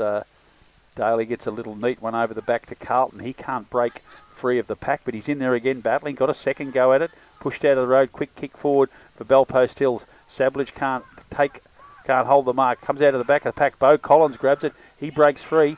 Hand passes across to Ma. Ma has a shot for goal for the Panthers, and that's right through the middle to make up for his earlier miss. Gets some of that margin back. They're now 4-5-29. Werribee Central's 5-3-33. 4-point game. And we're 7 minutes and 40 seconds into the Buckley's Entertainment second quarter. Where's he playing, Ma? I think he's playing centre forward, I think. Now, Well, him or Cozzy are playing centre forward. Now, at the last bounce, Yates was up there and got a kick from the bounce. Now, if he's at centre half back and didn't go back, then you know where he needs a good kick. But I'm just going to have a bit of a look to see who's playing it, because he's one of their key forwards. You cannot leave. It's Linehan Cunningham on him. You cannot wander down and leave him on his own. So the ball now back in the middle of the ground again from that centre contest. Clearance, or Credden try to kick the ball forward. Daly will do that off the ground, gets into the half-forward line. Miles goes after it, picks the ball up, tackled, shrugged out of the contest. Umpires allowed things to go on. Collins picks the ball up, goes outside. Running play there is Danielle, goes long, wide. Nice-looking kick. And a good spoil from behind, though, and it will see the ball over the boundary line. That was good umpiring. He could have got around the neck or he ducked his head. If he ducked his head, it could have been holding the ball. 50-50 either way. Let the play go. Brilliant umpiring. I tell you what, that Paddy Daly's easy offended. I gave him a crack at quarter time and he's had about 4 possessions so far in this quarter. He's doing really well. So again, the ball from the contest, picked up by Danielle, worked his way, tried to work his way from the contest, but then put the ball over the boundary line on the full. Free kick goes to Werribee Centrals, and Sablich, it looks like it's going to take the free kick on the 50-metre line. He decides now to go, or a little bit of candy work there. Takes a bounce. That was also brave because the ball did come back to him. He's kicking into the half-forward line. Down the ground Miles. anyway. Doesn't matter. Mark has been taking it with Miles anyway on centre wing. It's taken the mark. Looks for his options further afield. He's looking around to say what's going on, but it's your free kick, mate. No, just let things prevail. No one knows what's going on. Umpire, tell him it's his kick, and away you go. He hasn't moved anyway from where he took the mark. No, he hasn't, but he wasn't sure whose kick it was. So the ball goes into the middle of the ground, picked up there, and that was now delivered by Prismal. He goes into their forward line. That was wide and too wide, and the ball goes over the boundary line, and going to have a throw in forward pocket area. Werribee Central's back into attack. Does that fella Prismal normally attract the crowd? I know Bannockburn players didn't like him much, and he seems to have drawn a bit of attention from the Belpost Hill players today. He might be a bit lippy, is he, Grubby? No, you've been around football, know it. They think he's their best player, and he's targeting him. What they're going to realise sooner or later, that he's not. So the ball from the contest, picked up there. Miles goes back after it in, got the handball out, goes towards the boundary line. Now umpire said there's going to be a free kick. And it's going to go to Miles. Miles, I think. Yeah, they're getting him off the ball. They're getting him around the ground and off the ball and bumping him and everything. Because they think because his brother played league football, he's a superstar. He's just a handy, good player. I'd be looking at somebody else. Reece Miles is going to kick from about 40. Timmy Barton stands the mark, so he now comes in. A little bit of a shuffle in the run-up. Kicks that goal and looks pretty nice off the boot, and that has gone straight through the middle. So Reece Miles has his first of the afternoon, and now the sixth for Werribee. They move to 6-3. They lead Belpost Hill on 4-5. 11 minutes gone. Second quarter, Buckley's Entertainment, second quarter scoreboard. Look, and it's all right to do that. You've got to target the good players from the other sides. I understand that. But if you start hitting blokes just a touch after they kick it and you're getting down to the ground free kicks against you, then you've got to stop it because they're not being consistent in putting him out of the game. They're giving Werribee the chance to kick goals by undisciplined down the ground and free kicks. There has been a bit of that today. In the middle again, Daly and Carter. Carter rises high this time, gets the ball very, very neatly down to Sable. He kicks forward for Belpost Hill, but coming across there for the side is Quarrier. Quarrier gets it back from Alish. No, it's Harburger now. Harburger kicks down the line, but he's kicked into a nest of Belpost Hill players. And it's Baseley who takes the kick on centre wing. A neat little pass in, looking for his teammate, but reading the ball much, much better at the back. Harburger takes an easy chest mark, and he'll relieve again for the Werribee side. Gets it onto the chest of Sablich, who's playing very, very well again today. Quite Nick's a good, solid defender for the Werribee side. Lovely left foot kick down the wing, looking for Miles. He can't hold the ball, but coming over the back of the pack for the is Boyd. He kicks forward. Running onto the ball is Taylor. Taylor has a neat little run in and is going to kick a beautiful little roving, opportunistic goal. The neat little player he is for that Werribee side, and that extends to the biggest lead of the day. We're now out to a 16-point lead on the Buckley's Entertainment scoreboard, and we are 12 and a half minutes into the second quarter. It's 29-45. Werribee in the lead. Yeah, look, that was really good football right off the half-back line. Mitch Alish, Harburger, and then on to Reece Miles, who Boyd through the middle. He looked like he was cruising, but you never catch him when he's going like that. In the end, it's not an easy goal to kick on the run. It was the Bannockburn defender did the right thing. He didn't come at him, so he could go with Joe the Goose over the top. He actually took the Werribee player with him. So it made Taylor have a shot for goal, which isn't easy, but he did the right thing. He put it right through the middle. That's good football. So we're back in the middle now. Ruckman to go at it. Carter and Daly. Daly gets the ball down. Going to go towards Whitney. Tries to pick the ball up. He pushes the ball towards centre wing. Interception there was Yates of the Werribee side. He kicks the ball back into the half-forward line. And going across, reading the flight of the ball was Barton. He takes the mark in front of Sutton. See, what I want to know is who's Yates playing on? In the backman? Is that the loose man they're creating? So I'm not too sure, Grub. I don't even know where he started there, but he might have been in the middle of the ground, was he? I'm not too sure. So ball to centre wing. Whitney, a quick kick round the corner. Is going to get into their half-forward line again. So they have a chance to pick the ball up. Quarrier lays a good tackle again. He's got support this time. The Burger picks the ball up and from the centre wing goes back towards the half-forward line. But Sulik comes out, took the mark. Been for a lot of years. The ball across the ground. And Muir, he's also been good for Belpost Hill back there this afternoon. Little short chip sideways, goes to Basely. nicely. Running player outside. Put his teammate under a bit of pressure, and they've done that nicely. Alush did that well, but the ball's been taken back off him again. So the ball now picked up. Handball goes out to Vasika. Vasika looks up. Little short kick. Just beats Crennan's hands. Goes over the top. They move the ball quickly. Page on the lead. Got the handball away to Costello. Costello around the body. Can he bring it back? No, he won't. Not quite far enough as it lands into the post. And a minor score recorded. 4-6 to the Bellpost Hill side. 7-3 Werribee.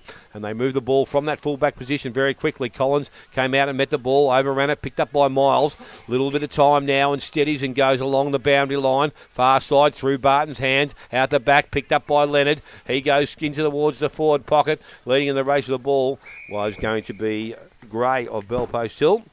And it has gone over the boundary line and will be thrown back in. I tell you what, I know it was a difficult kick, but Cozzy doesn't miss them normally. He's the great opportunist, and they're the goals he loves, and he's hit the post. He went awfully close. Now there will be a change in what's going on because the big fella's coming off. So we've got Barton and Anthony will do this ruck work in the forward pocket for Werribee. Barton taps it over the left hand, but it's going to be Taylor who gets there first for Werribee. Can't break away, tries to knock it back into play, but under great pressure from Bo Collins. The ball goes out of bounds. We'll have a secondary throw in. It'll be Anthony and Barton again trying to get it to the advantage of the respective sides. Both not known for their ruck work, but due to circumstances are thrown into the job.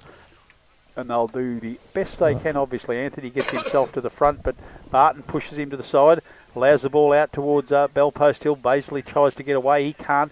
Quick handball comes back to Muir. Muir can't get away. He's been hit across the shoulder, and the umpire's deemed he's been infringed. And the veteran defender will take the kick for Bellpost Hill. And Muir now looking for options further afield. Nothing forthcoming at this stage, so he's just going to wait and kick down the line. I'll need to kick into the middle of the ground, actually. Sutton for Werribee side runs onto it first, runs over the top of the ball. Teammate of his very cleverly taps it out to Crennan. Crennan across to Carlton, and Carlton kicks long and low into the forward line. It's an open space. Leonard looks like getting there first. Collins quickly drags him to the ground and forces the ball over the boundary line. We'll have another throw in.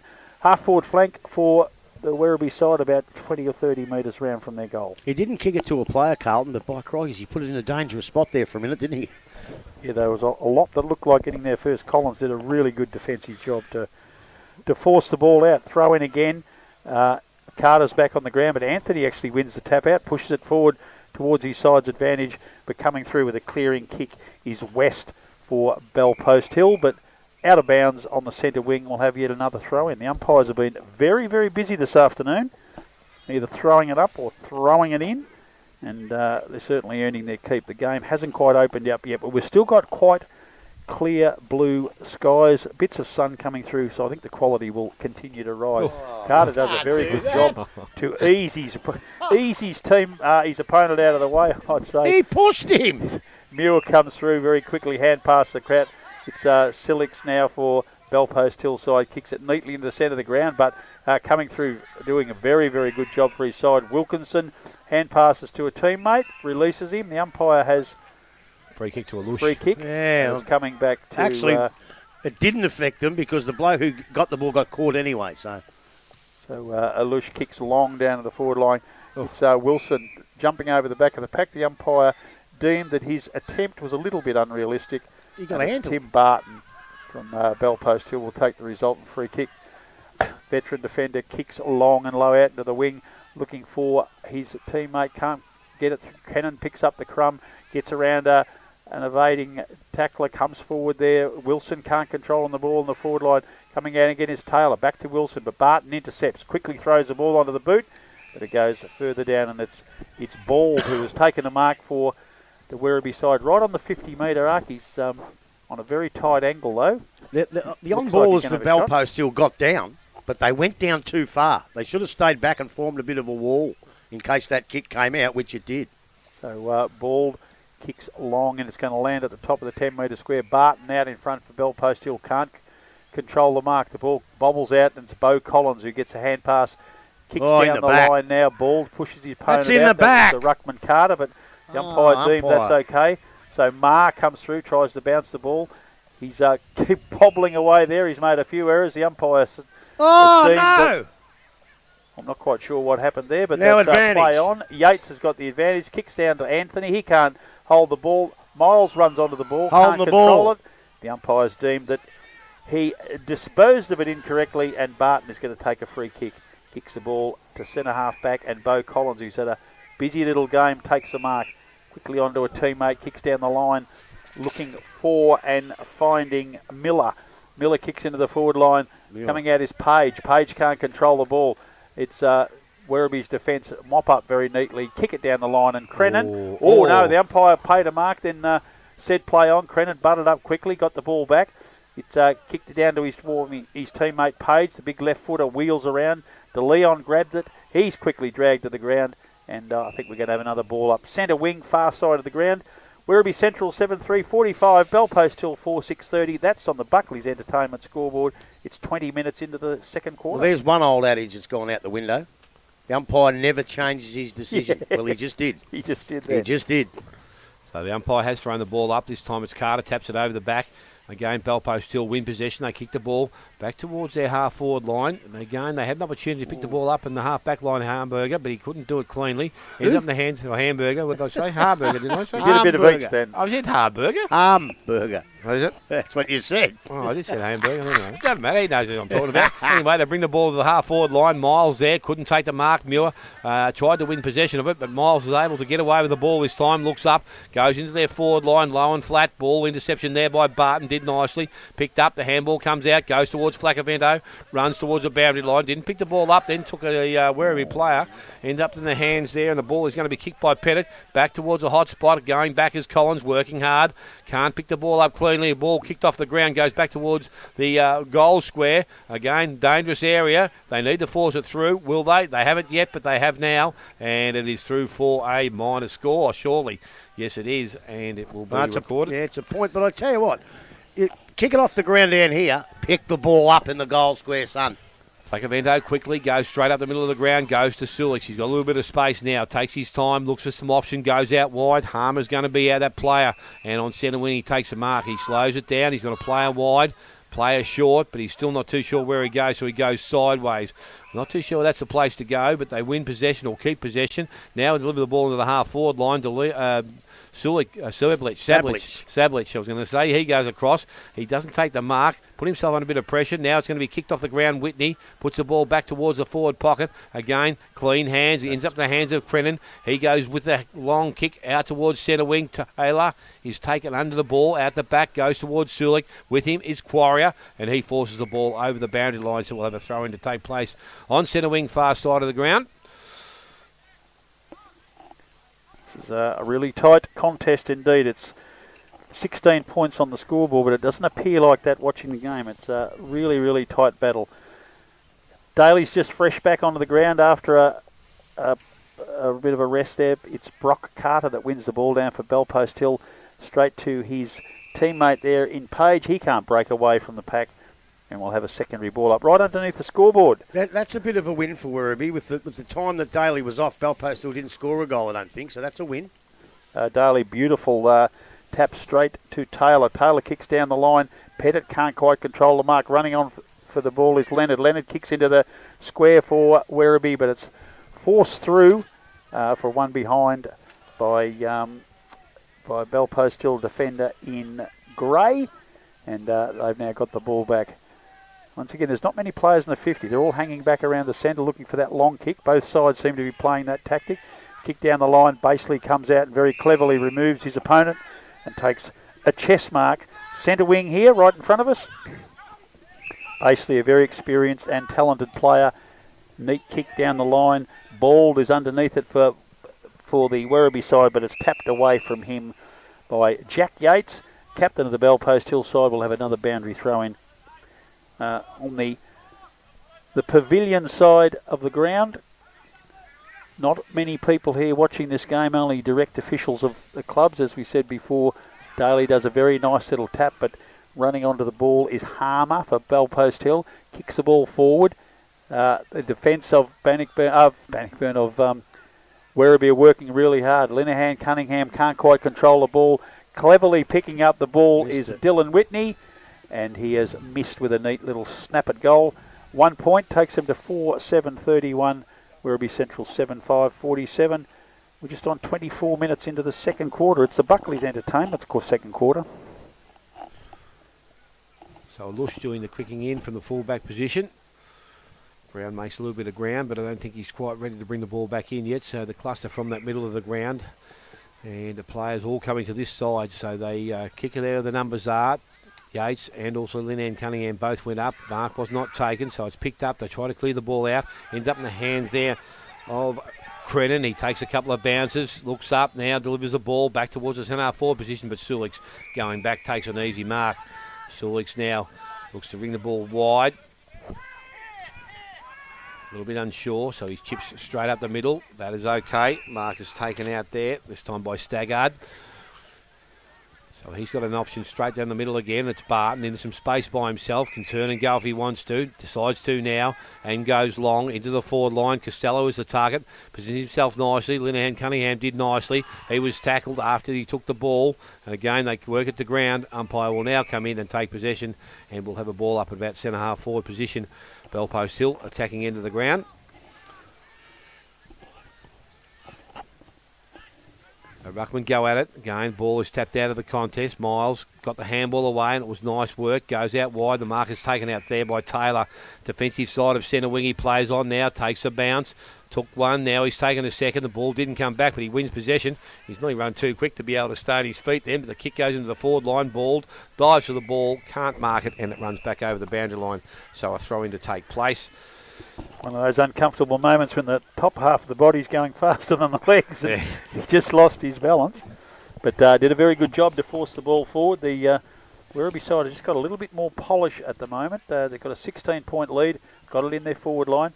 Barton does a very good job to Collins. Collins is tackled and by the... yeah, it's one of those difficult ones. That was probably a sling tackle that some areas of the game are trying to outlaw, but it was deemed that he's had it for too long. Collins lost possession. It's Prismal for the Werribee Central side. The left footer will probably be just on his distance. He'll kick from about 45, but he's pretty keen to line up and increase the advantage his side has. It's currently 16 points, 26 and a half minutes into the second quarter. It's the Buckley's Entertainment second quarter. And Reece Prismal for the Werribee side will kick from about 45 on a 45-degree angle. Leaves the boot quite nicely, certainly going to make the distance, and it has made the accuracy required as well, and that is the 8th goal for Werribee. 8-5 they are now, and that takes their lead out to 22 points, by far the biggest of the day. Grubby, they've just been a little bit more polished the last 10 or 15 minutes. Yeah, they have, and I think in the first quarter they kicked a late goal or two and another one now. What they have to do now is make sure Bellpost Hill don't kick a late one, because we're gone, 27-28. Another one would be nice, but just before they bounce it, Anakie 1-1-7, West 2-3-15. Winch 7-10-52, Corio 3-3-21, Belmont 3-10-28, Thompson 7-5-47, North 2-1-13, East 5-2-32, Bannock 4-4-28, Inverleigh 4-6-30. So the ball from the middle of the ground, they try and pick it up, and it's Yates of the Bellpost Hill side just slams it on the boot. It goes high and into the centre wing position. Quarrier come out. He had one go at it, couldn't get the second, and ball comes to ground. I just had a message from Shane Grundle with the score 2 grab, so the old boy's out there at Inverleigh. He'll be sitting in the car having a quiet sip of cup of coffee. No one Shane. Coffee. Oh. Ball thrown back into the contest, coming through. Gain Collins tried to win possession, but it was nicely done by De Leon. The siren sounds to end the game here at half time, and it was 8-5 to the Werribee side. They lead Bellpost Hill 4-7 goal kickers, and it's all individuals right through the day. It's Prismal, Wilson, Miles, Anthony, Taylor, Boyd, and Bald for the Werribee side, and for Bellpost Hill, it's Ma, Page, Basley, and Whitney. So, as we said, 8-5 at the present time. Werribee, they lead Bellpost Hill 4-7. When we come back, we'll go through the first half action here at the Werribee Oval. You're listening to 94.7, The Pulse, the home of local football.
4.7 The Pulse. All right, let's go back to the boys now. We're back here at Simon Oval in Werribee, home side leading 53-31. And it's been an interesting game. The scoreboard doesn't really reflect how the game's gone, I don't think. But a 22-point advantage at half-time leaves Belpost Hill with a hell of a lot of work to do. Dale Smith, Grubby Cations with me, Rob Cameron here. Grubby, big gap to bridge, 22 points in a game like this. Look, it is, but the way they play football today, you kick a couple of quick goals and then it's just back in hard, tough football. You got 2 full quarters to do it in. I don't think they should be panicking too much now.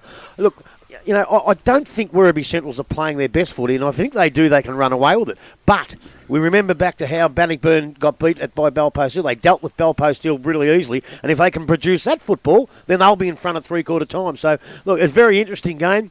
I know the scoreboard says, 3 or 4 goals, but in general play, I think it's pretty even, Smithy.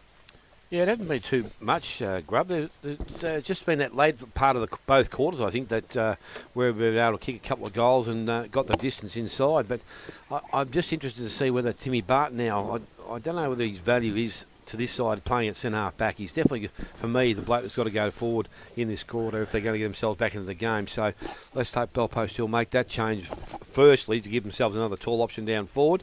If they do that, they might have every chance of getting back. But otherwise, as you said, if either side really gets into their rhythm, I think they'll be able to go. But it just doesn't seem to be that type of game. Start, isn't it? Yeah. It team seems to get a little bit of a go on, but then all of a sudden it stopped pretty quickly. So I was going to say that in the third quarter.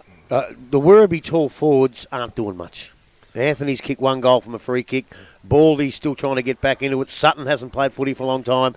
I think they can afford to put somebody down there because I think Barton will stretch the defence down at the Werribee's defence. They're a bit short at times, and I think Barton could be the one to kick a few goals because Werribee's goals, a lot of them have been kicked by the little blokes, and they're the danger blokes. So you don't want to defend and just go the way you're going. I think you're right. I think they put Barton to centre half forward and see if he can kick a couple and get them back in the game. It's been quite an interesting game to watch. Conditions different. We had quite a wet start to the game, very slippery first quarter. Haven't seen too much more since. The ground's in brilliant condition despite the dead-looking grass, which is common for these Sandarana Cooch surfaces, but they hold together strongly, makes for much better footy. You guys would have had a lot of days where you're knee-deep in mud every Saturday afternoon. The conditions a modern-day player has, they're pretty darn good, really, aren't they? Yeah, nothing like we used to play in. And some of the grounds we used to play in was shocking, but... yeah, look, these days they're treated to some nice surfaces and they're getting better and better all the time, Rob. Yeah, even at AFL, where you'd expect pretty good surfaces. I mean, you would have gone to those old Glenfrey Oval and Moorabbin grounds that, geez, they used to get wet. Moorabbin was pretty wet ground. Even the wild Waverley ground used to get, when it was wet, it was heavy wet. Like it's, you really know you're playing a game of football when you come off there. So it's interesting, as I said, it's to these days. But as I said, I reckon even I walked across Corao's ground when we were there last round. I reckon that's got a fair bit of sponge in it. So I don't know what it's like to play on, but I reckon that'd be hard on your legs for the rest. Yeah. For by the end of the day. But well, North's the same, isn't it? North Geelong, that's got that real much thick cooch. And it looks beautiful to run on. You come at the end of the day and your legs are gone from under. The cricketers hate playing there. Very lush surface. It's very difficult to hit a proper cricket shot for 4 because of the lushness of that oval, and you can really tell walking on it in the winter. Yeah, look, I can understand. It wouldn't worry me because I'd be just putting them into the beach from there. I'll be straight over the top for 6. Don't worry about that. And then they'd probably take me out of the bowling attack. But I tell you what, though, Centrals are a real chance because Atchie's got the board. Once Atchison's got the board, Centrals are a chance. He's not listening. He's listening. He's trying not to laugh. Don't worry about that. What's the matter with the runner? Is he retired now? Is he, or is he? Who's the runner? Fantella. Well, he's supposed to be out injured, Adrian Fantella. I don't know how long he's out for or how long he's been out for. What's he done? I don't know. But I'll tell you one thing. Come finals, if they make finals, he'll be handy on the big ground. This is the De Grande Sport and Cycle third quarter. Dale Smith, get us underway. Oh, So ball is back in the middle of the ground and we're ready to go. Carter comes up against Daly. Both ruckman. Daly gets the ball down again from the middle of the ground. Carlton had it, but he was taken without the ball. Umpire said he disposed of it incorrectly. So the ball now with the bell post still side from the half back line. They move it into the half forward line and Page moving nicely gets across and takes the mark. Barton's still in the defensive end, so I'm not too sure what's happening there. They move the ball again quickly. That was better movement and a nice mark taken by Costello, and he will go back and shoot for goal about 25 to 30 metres out directly in front of goal. And I can tell you this, Costello doesn't miss these. He does not miss these. Statement. He does not. He does not miss these. He's really good at these, Nick. So Costello now with an opportunity very early in this third quarter. Comes in. Good approach. Kicks the ball, and he has been spooked by Grubby. He did everything right. Took his time. It was always going to happen, wasn't it, Dale? Absolutely, mate. What do you reckon I said it for? Yeah. Madness in his motive, or motive in his madness. No, I didn't mean that. He let me down. He never misses them. Yeah, not there very often from there. No. Not from directly in front, No. anyway. You know, sometimes when you look at the scoreboard and it's 13 shots to 12, that gives you a better indication of the contest, which suggests it's a 21.1 and just a bit of straighter kicking. And it's now the Werribee Central side through a loosh. Kick the ball down. Page comes through for Werribee, tries to burst through the pack, can't. Is dispossessed. The umpire said okay. Bo Collins runs onto the ball for the Werribee side, kicks into the pocket, and there all by himself, unusually, Joel Page, the captain of the Bellpost Hill side, has taken a mark and he will kick for goal. He's on a very tight angle, but he's really only going to kick from 40 metres out. Will have no trouble with the distance. Bo Collins is standing on his own, screaming for the ball directly in front at centre half forward. Has been ignored. He don't miss these, Page. Page with the Moz completely on him now. No, that was a joke. Will come in from the forward pocket. A very, very important kick for his club. Leaves the boot very, very neatly. The goal umpire has hardly moved at all, but enough to say that's gone over the top of the goalpost. 1 point only again. 4 goals, 9-33. Werribee 8-5-53. It is the Grandy Sport and Cycle third quarter. That is a terrible kick from fullback by Lucian. It's gone over the boundary line. This day and age, doesn't incur a penalty. It's going to be a boundary throw-in, and we're going to have Carter and Daly running in. The Panthers have got to make them pay here. 2 points for 2 shots for goal. They've got to make them pay or they're in trouble. Very vital must opening. Kick some goals. Ball's thrown in. The big fellas go at it. Daly's best position, but beautiful work by Carter over the back. But his tap has been picked up by Werribee. The umpire has still not blown the whistle. And I'll tell you why. Because the umpires were looking at each other saying, whose decision, we better ball it up, which was... They were just the same amount away from the play, so that's just that bad was luck. Sam Bryan who was dragged down. Carter gets the ball down. He's looking for Page. Can't get through. There's a couple of... it's Mr. Prismal is gathering a crowd again. The umpire is laying down the law, and there is a free kick being paid, and it's going to Reece Prismal. It's going to Reece Prismal for the Werribee side, who copped a bit of That's what I was talking attention. about before. We spoke about it earlier. Seemed unnecessary, and umpire deemed so. So Prismal, a neat, long left foot raking kick goes up the line, coming through for Werribee's Wilkinson. He can't break free.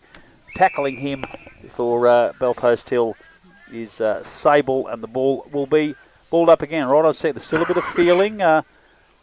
Sulix and Warrington there. The ball comes over the back of pack. Prismal gets it again, kicks it forward from that throw-in. Brendan Wilson using his skill, trying to get a run on the ball. Can't do. That could be holding the ball. No, through centre half forward.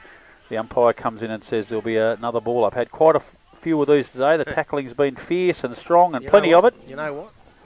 He dived on that. He dived on that. And Carter gets the ball neatly out, but picking up the ball for Werribee is Wilson, and Wilson kicks across his body, and I think Dale Smith, he'll become the first multiple goal kicker on the ground, and Werribee extend their lead now out to 26 points. They're 9-5-59, Bellpost Hill 4-9-33, and we are 5 minutes into the Grandy Sport and Cycle third quarter, and that was Grubby, one of those against the flow That goals. really hurts that because the Bell Posts have come out blazing. I still think that for some reason is the score and end.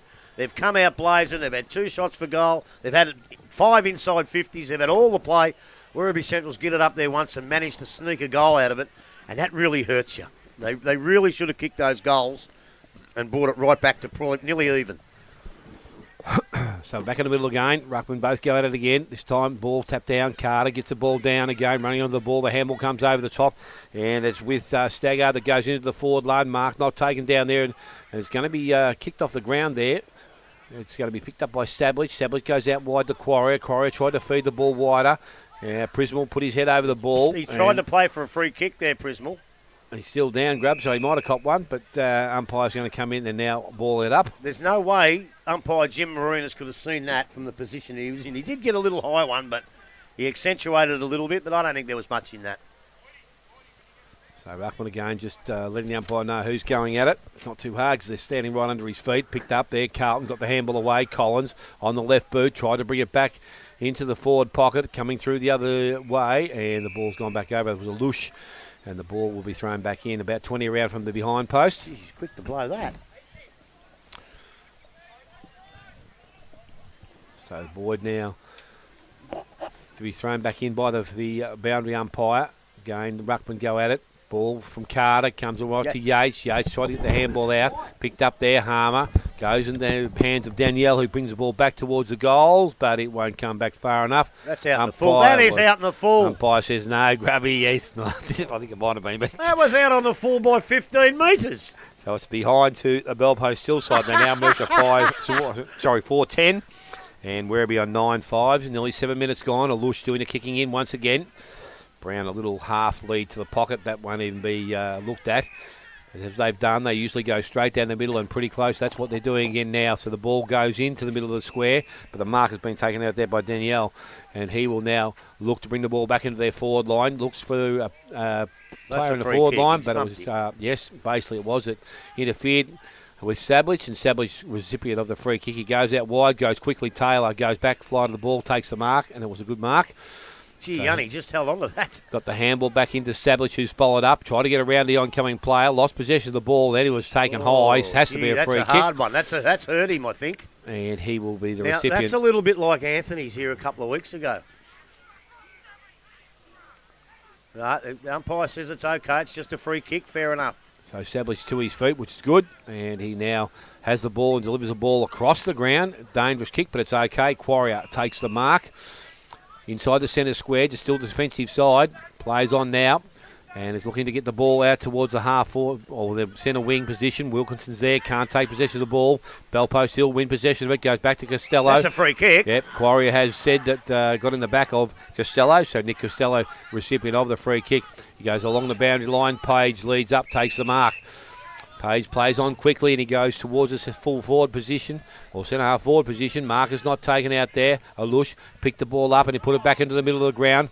It's going to fall into the hands of Miles. Tried to fend off. Got the. I don't know if it was a handball in there, but that's a throw. It looked like it from here. And I'll tell you why it's a throw, because you called it. Once you do the fend off, that's your prior opportunity. That should have been holding the ball. So the Ruckman are going at it now in the middle of the ground. It's tapped down by Daly, but Whitney from the contest. He goes back into the forward line. Nice looking kick. Costello handballs out to Basely. Basely, little right boot back towards the goals, and it is offline again. Another miss for the Bell Post Hill side, and they now move to 4-11. And Werribee are 9-5 if we tick over 9 minutes into this third quarter. Alush kicks the ball out for the Werribee side. Coming through is Harburger. He picks it up, tries to evade a tackle. He's been dragged down. The umpire's caught him. And the ball is allowed advantage. He's pulled play on, not 15. Oh, gotta be joking. Oh, goodness gracious me. That was an interesting view of things. I think he kicked that from just the other side of the line, which tells me that's 15, I think. Danielle it was who took the mark, disallowed. Daly goes up, the neat little tap out to Carlton. Carlton gets across to Page for the Werribee side. He's dragged to the ground, dispossessed. And the umpire comes in and blows the whistle. We'll have a boundary throw in. And certainly plenty of feeling out there still. A couple of players still getting stuck into Prismal Grubby, despite the education that you gave him. So Well, Daly gets it down in front of the pack again. Carlton grabbed it. He's quickly dragged to the ground. Can't get away again. Belpo still at players are fierce in it. The ball, again, it's been dragged down. And we're going to have another ball up. It'll be about 60 metres out from Belpo's Hill goal, hang on. half forward flank. Hang on, the match day marshal's saying you've got to move out of the ground. There's no crowd. Look at him. No, I think it's social distancing. Grab 1.5. Going to have a 1.5 spacing. Oh dear. Ball bobbles out of that boundary throw in over the line, and we'll have a secondary one straight after it. A throw in, and then just that boy Sutton's very tall, grubby, as he walks past us. I didn't realise he was that big. Oh, yeah, he's a tall kid. Ball's thrown in again. Speaking of tall kids, Daly gets a double hander down straight to Carlton. Carlton can't break clear of the pack. It's dragged down to the ground, comes out of the back of the end. Dylan Whitney, who's been very active this afternoon. Quick hand pass out, but it quick kick into the forward line, just over the top of the head. And Harburger marks and kicks the ball out of bounds with a horrific attempted pass to his teammate Wilkinson up here. No, Alush it was. And it's missed, and there'll be another boundary throw in closer to goal. Shock and kick, gone out of bounds. AFL umpires pay deliberate for that. At least our umpires have got some common sense here, and they know what's happened. A bit of game sense is very handy, Grubby. Daly, left hand again, punched clear again. Collins comes in, goes over the top of Leong. Leong's still suffering a bit. The balls bobble out of the back of the pack. Big Daly leaps on it, as does Collins for Belpost Hill. We're going to have another ball up. And, that young fellow, De Leon, is very, very sore as he gets up after clashing there with Collins. Barton taps the ball very cleverly out to Dylan Whitney. He can't break through the pack. Dragged over the line. And yet another boundary throw. But geez, those boundary umpires have been busy this afternoon. They have. And a hell of a lot of work for them to do.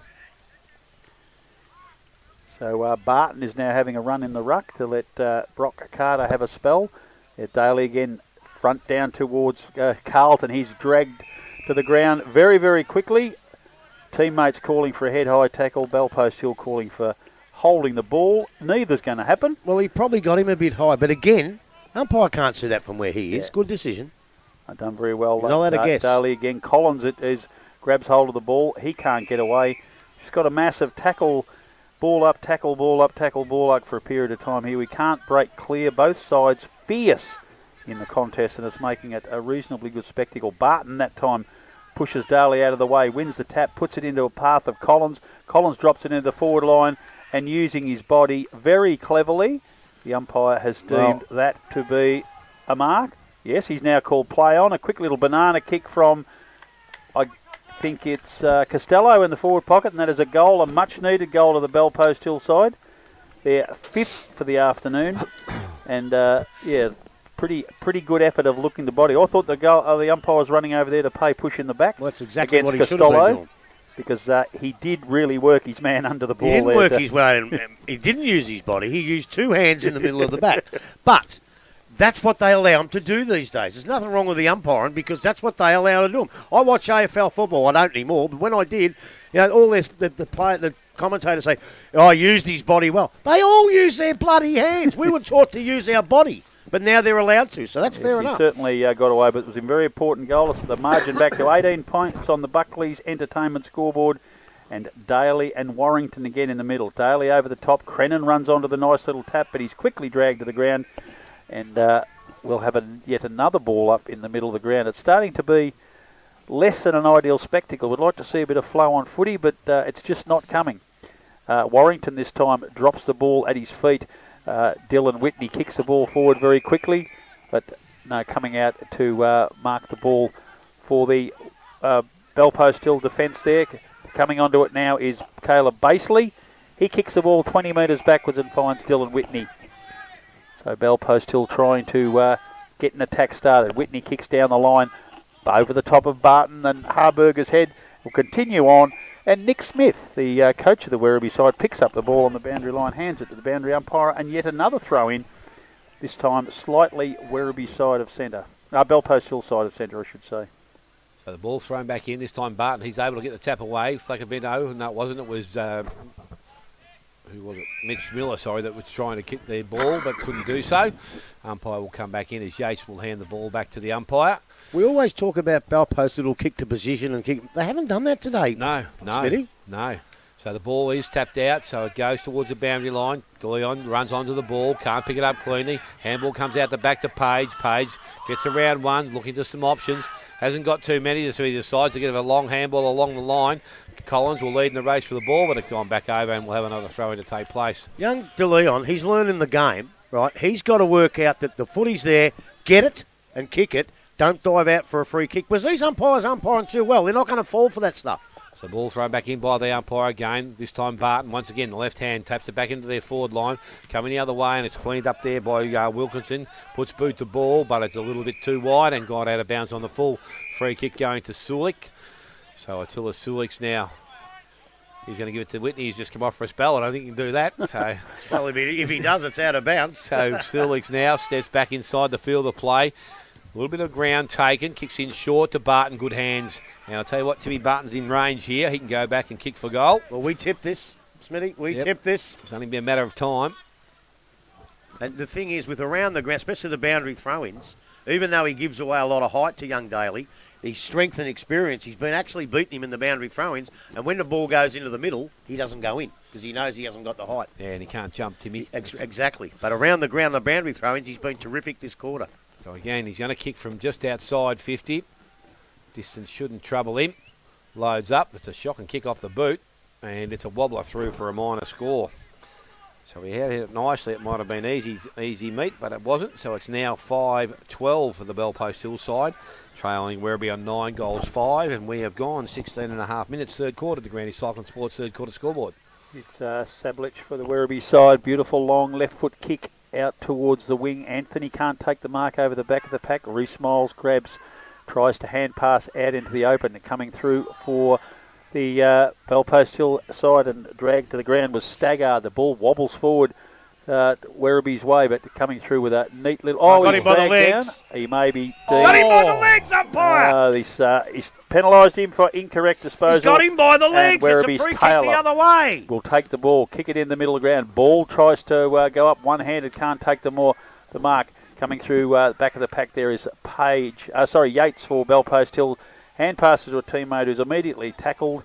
The umpire deems he's been tackled high, and that's the circa for Bellpost Hill. Neat little kick into the back pocket.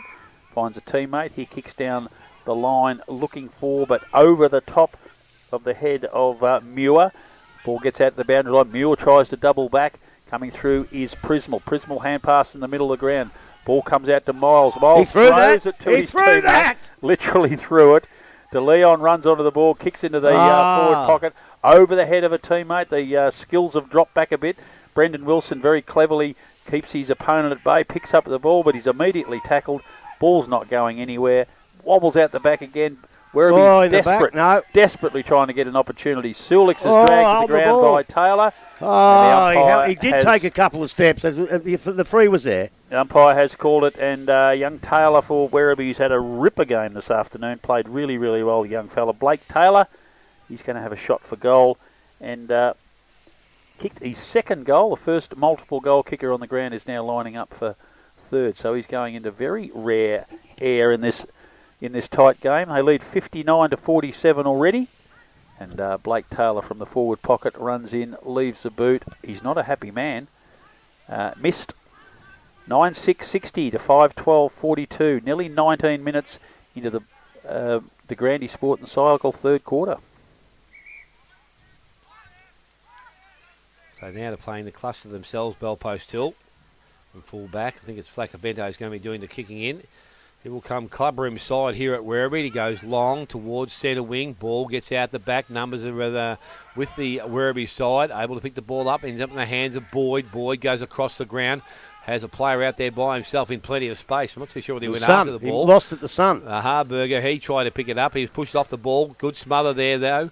And again, there's numbers again with Bellpost Hill as Harmer picks the ball up. He looks to go long. Costello, he is best suited by the ball. Out the back. Picked up Baseley. Needs to get around. Oh, great tackle there by Brown. And basically just about to put it on his boot, but Brown was able to effect the tackle and win a free kick. So now he will bring the ball back to gain himself towards centre wing. Anthony tries to sweep across. Mark not taking it at the front of the contest. Picked up Boyd. Got the handball out to Carlton. got the handball away, just went straight up in the air, went back and had another go at it. Got the handball out to Yates, the little short kick, no mark there. Oh, sorry, it was a mark, but it wasn't distance-wise. It was called play on by the umpire. Sutton got the handball back inside. Leonard, the toe poke worked okay. Fortune. Went back to Sutton. He goes inside, and the mark has been taken, and that will be Wilson. What would be the odds of that happening? That's just so lucky, wasn't it? That poor bloke's done the right thing. Forced the tackle off a boot and straight back to him. Straight back to his hands, and that was just, you don't see that very often. But never look, broke stride. In any game of football, you need luck, and Werribee had their share of luck in that particular instance. So Wilson has got one for the afternoon and can kick his second. He comes in, kicks a goal, and that's a shocking kick also. I'm not too sure what the wind's needs doing to be on the run, the little fella. So 9-7 now Werribee, 5-12 Bell Post Hill. So the margin has tightened since the half-time break, but there's not much gain ground. So the ball comes in quickly. Marcus taken out there. Muir presented. Not much gain grounded. Not much ground. What's that? Ground gained. You know what I was trying to say, Grub. You knucklehead. Ball front of the contest. I've left you alone all day. Oh, no, you've done pretty well. Sulix gets the ball, goes towards Barton. He's out in front. Good hands, Barton. He's in front of the Burger. He goes long now and quickly into the forward line. Costello pushes his player past the ball, goes back and collects it himself. Little right boot, runs it towards goal, but again, offline through for another minor score. 1-3. Nick Costello, Bell Post till now are 5-13. They've kicked 1-6 in the quarter. Ball comes back in quickly, gets out quick, and mark has been taken there by Carlton. Try aiming it through the big sticks. Carlton now decides to go towards centre wing. Mars out there. Taps the ball back into their forward 50 in front.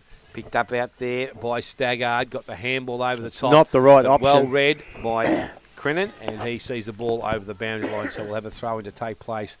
Just on forward 50. Bell Post still in there attacking end of the ground. He could have done 3 or 4 things with that one, and he did the wrong one.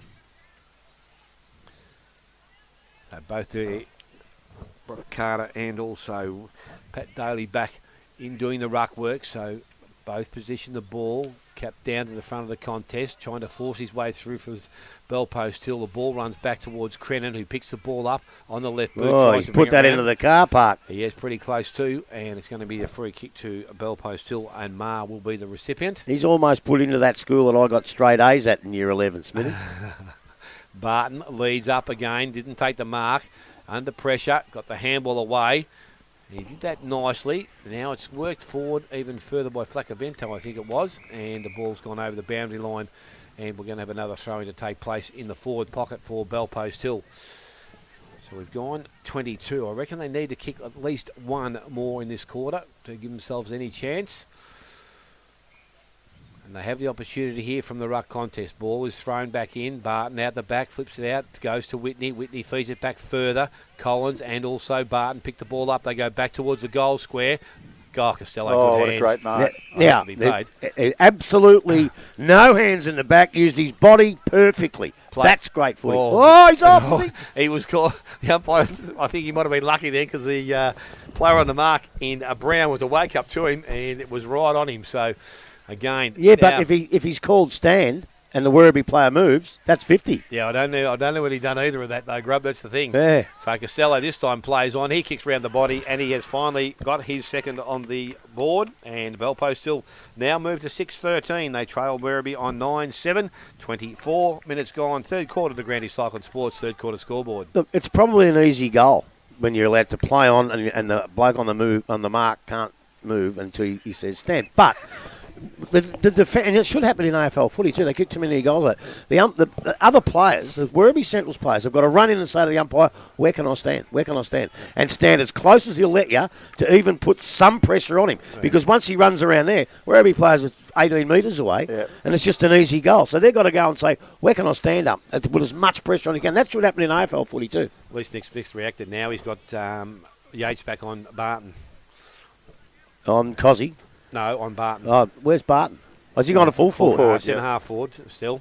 Okay. So back in the middle now, Carter and Daly again. Carter's up high, neatly back over the head. No one from his team there. Collins runs onto it a bit late. The Circa gets a quick kick out of the middle, but coming through very quickly there for Werribee side and kicking forward Carlton. But his kick lands on the chest of Flacavento, and the veteran will clear, kicks out in the wing, and finds a teammate there in Miller. Miller kicks it in the middle of the ground, and the very busy Beau Collins marks. He sees it basically on his own in the centre of the ground. He gets it quickly across to Sulix. Sulix, a neat little kick out to the half-forward flank there, where Miller takes the mark. He kicks long into the square, looking for that's a terrible kick. Looking for a teammate, but No, he over wasn't. his head through for a point. He's having a shot, I reckon. Either way, That's it was the an problem. ordinary kick. That's the problem. He wasn't looking for anyone, and he was in a poor position to kick a goal. He had to pick somebody out. So it's Mick Chalouche who has the ball now for the Werribee side. He kicks it long down the middle of the ground. Daly making position, goes up one-handed though, over the back. De Leon runs onto the ball, grabs Baisley, drags him to the ground and forces yet another ball up right out in front of our commentary position, where we see the De Grande Sport and Cycle scoreboard. 61 Werribee, 50 Bell Post Hill with 25, nearly 26 minutes into this quarter. Bailey slaps it down, but it's Beau Collins who picks it up. His kick's intercepted by Crennan, wobbles forward. Collins gets another go at it, falls over. People jump upon him, and there will be another ball up, only a metre from the boundary line. Just around from us, a few players pushing and shoving, trying to be the one to get up with the ball in their hand. In the end, it's Reece Prismal who does that. And throw up Daly, and Carter Daly very cleverly again. He's getting close to the best player on the ground, in my opinion. The big fella's done a fair bit of work after quarter time other than ruck work, but he's really starting to dominate Carter at this stage. And he's giving the Werribee Centrals a real advantage around the stoppages. Two young, tall men go at it again. Daly gets it, but he hits it straight down to a Bell Post Hill rover in Sable. Sable kicks it forward, running onto the ball is Nick Costello. Can't control it. Very good defence there from Werribee Waikwaria. He kicks the ball out into the half-back flank. Two players going hard at it. For Bell Post Hill, winning the ball is Harmer. He kicks out even wider, follows up again, can't get hold of it. The umpire says it's gone out of bounds. And yet another throw in right underneath the scoreboard. Werribee Central 61, Bell Post Hill 50. That's what it tells us. We're 27 minutes into De Grande Sport and Cycle third quarter. So ball on the far side of the ground, and the ruckman go at it once again. Carter and all Daly. This time Carter gets the ball down. Collins is tackled and tackled quickly as the siren sounds to end the third quarter. And it will see Werribee going at 9-7-61. They lead the Bell Post Hill on 6-14, 50, and goal kickers for this stage of the game. Taylor with 2, 1 each to Prismal, Wilson, Miles, Anthony, Boyd, Bald, and Leonard. And for the Bell Post Hill side, 2 to Costello, 1 each to Marr, Page, Baseley, and Whitney. Take a short break. When we come back, final call to action here from the Simel Oval. You're listening to 94.7 The Pulse, your home of local football.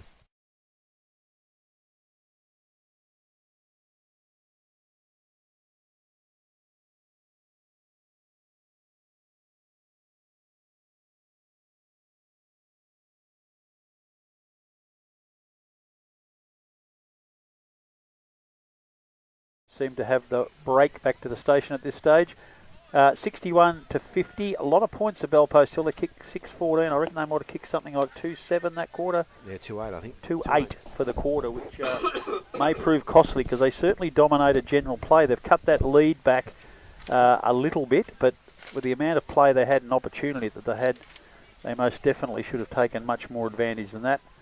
But that's the state of Cabe. They're kicking to what probably is not the scoring end, Grubby. There's a bit of a zephyr. I reckon it's coming in from the southwest.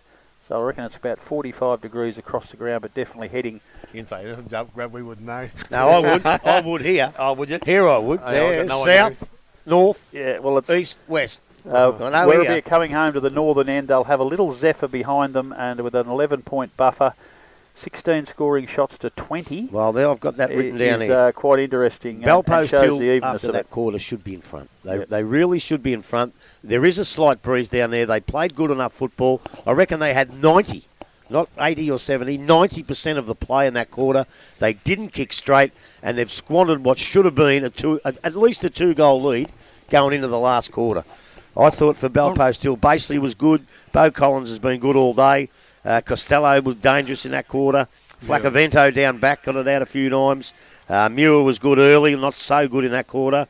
Attila Sulix was good early. And I thought Dylan Whitney was probably good in both quarters. Mitch Ellish early for Werribee Centrals. Daly both. He's been playing well all day. Harburger early. Benjamin Leonard early, but he seems to drop away. They need him to fire now in this last quarter. Sablich has been good all day. Taylor's been good all day. And I thought Yates was okay in that quarter. Wilson, if he kicked straight, probably could have had 3. He would be up in the best players as well. But look, very good game. But gee, as I say, 16 shots to 20, and what did you say? 2-8 in that quarter. That's really squandered. But look, while I got them here, Anakie I'm not even going to bother with because I don't think I got any scores, and I still got the 1-1-7 to 5-9-39. Winchelsea 14-12-96, Corio 4-5-29. So you'd reckon that's over. Belmont 7-11-53. Thompson 10-8-68. So that's not over yet. A good last quarter from Belmont will give him a chance. North 4-4-28, East 9-4-58, 5 goals close to three-quarter time, nearly home. And the match of the day, really, I wish we had gone out there now. Bannockburn 6-11-47, Inverleigh 6-7-43. There's 4 points. High-scoring game, isn't it? No, it must be a very, very pressurised game out there with only 4 points of difference, probably just before three-quarter time. So that could be a great last quarter as well. All right, you want a break? Yes, we might take the Time for a break. opportunity to rest the vocals. We'll be back here at Simel Oval very shortly. Very shortly. Werribee leading 61-50.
Barney thinks it's cold. The last quarter, brought to you by Morris Finance.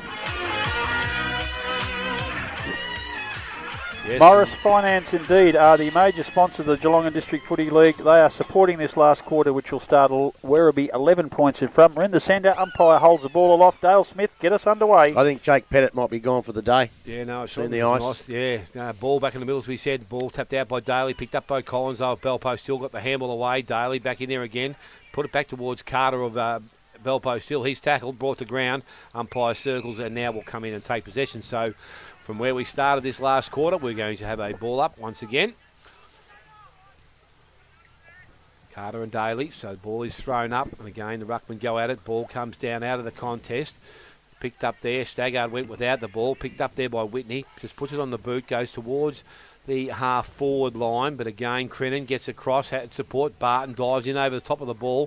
Feeds the ball out. Picked up by Harmer. Needs to get the handle away and did. Crennan, he intercepted the ball. Goes back into the middle. That was a good kick. And Prismal takes the mark. And on the left boot he goes. Quickly into the forward line. Gain. Spoiled each other. They did. They attacked the ball. Probably what a coach likes to see, but not when they drop the ball like that. Picked up there by Gray. Goes back outside 50. Mark is taken by Daly. So it's going to come back as quick as it went in.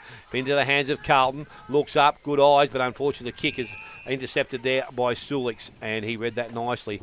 A little chip forward goes to Collins. Collins now takes the ball, looking for his options. Gets away from Miles, and he goes out wide. Again, the target out there, the numbers are with the Werribee side, and the mark has been taken out there by Brown. So he decides to play on and bring the ball back to the half-forward line. Basika leads in the race for the ball, but it's gained. The boundary line will win that, and it goes out and over the boundary line for a throw-in. Forward 50 for the Werribee side. You get a stoppage down there when you're a couple of goals up with a slight breeze on it. It's not such a bad result, really. I mean, you'd rather him hit a bloke on the chest, but it's not such a bad result. Must be getting cold. Even the pen's bloody cold. Hang on to now. Only put it down for 2 minutes. I was going to put my shorts on. Yeah, well, good luck to you. I won't be wearing any. Ball from the contest. Carlton tries to win possession. Couldn't do so. Picked up there by Yates. Tackled by Taylor. He is brought to ground. Umpire said he didn't have a prior opportunity. And he didn't. No, so the umpire was correct. And he will be balling the ball up about 40 out from the goals of Werribee. Carter down there. Anthony tries to get over the top. Couldn't do so. Picked up Whitney. Clears the ball by hand to Muir, who goes back into the middle of the ground. Page comes up, attacks the ball nicely. Harmer has it now, and he looks out wide. The player running wide was West, but he ignored that and went straight down the middle of the ground. Goes towards Baseley. Again, it's going to be picked up there. Costello kicks around the body. Nice kick, nice work, and the running player in West, he will take the mark just on the point of the goal square, I reckon, and go back and try and kick his first goal of the afternoon. And this will close things up a little bit.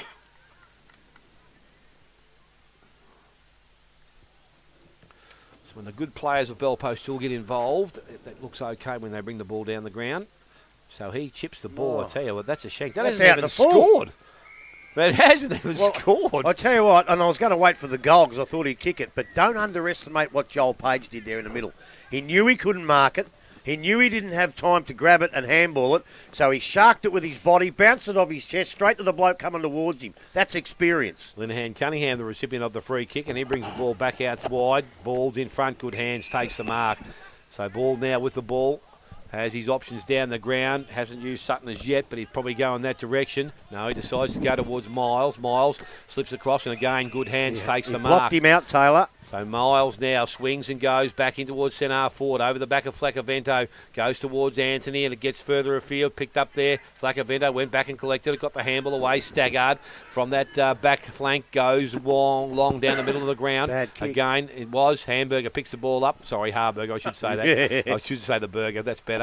Ball towards Boyd. Couldn't pick it up cleanly. Picked up by Carter. He did nicely and kicks the ball back into their forward line. 1-on-1 contest. Costello in front. Little kick to Barton. Barton handballs out wide. Player tries to get back inside. It's Danielle. Kicks around the body. He's going to bring it back too far, but basically he's going to take the mark. Plays on quickly. Round the body. Missed it. And he has missed again, has he? Yes, he has. Another minor score. They're kicking themselves out of it, the Panthers. 6-14 now becomes 6-15 and one out of bounds in the full, so not good kicking. They've now had 22 scoring shots to 16. And I don't think they've got enough time to kick another 10 points to get in front. So they better start kicking straight. Yeah, that'll be the best way. Just received a text from an old Winchelsea fellow. He said they've even taken one-hand marks and showing off as they career to their first win of the year. So there's good news for the Blues. Ball's kicked in by Alouche down the middle of the ground. Carter over the back of the pack punches it forward, and Page for Belpost Hill kicks it. This time the ball has gone very long and very straight, and that was Sable who's kicked an important goal for the Panthers. Takes them to 7-15-57. Now only 4 points behind Werribee. They've totally dominated the last 35 minutes of play, and at last a reward for effort, Grubby, and that's vital. Well, I've been watching this bloke, and he hasn't had much of a touch all day. They tell me how good a player he is. Well, I've been watching him, and he looks like a good player who needs a few games to get under his belt. But what he did then, that just showed that he is a good player. And I'll tell you what, I'll throw a question at you. The fact that they haven't been able to train only this week, is that going to hurt Werribee in the long run with the running out of legs here? Well, maybe. Depends on how dedicated they were to doing something themselves, Grub. So you might be right there. So it's Yates that wins possession of the ball from the contest. He couldn't get a clearance from that possession, and the umpire will come in and take possession of the ball. Thrown back up by the umpire once again. This time Daly tries to slap it out and does so. Goes towards Whitney.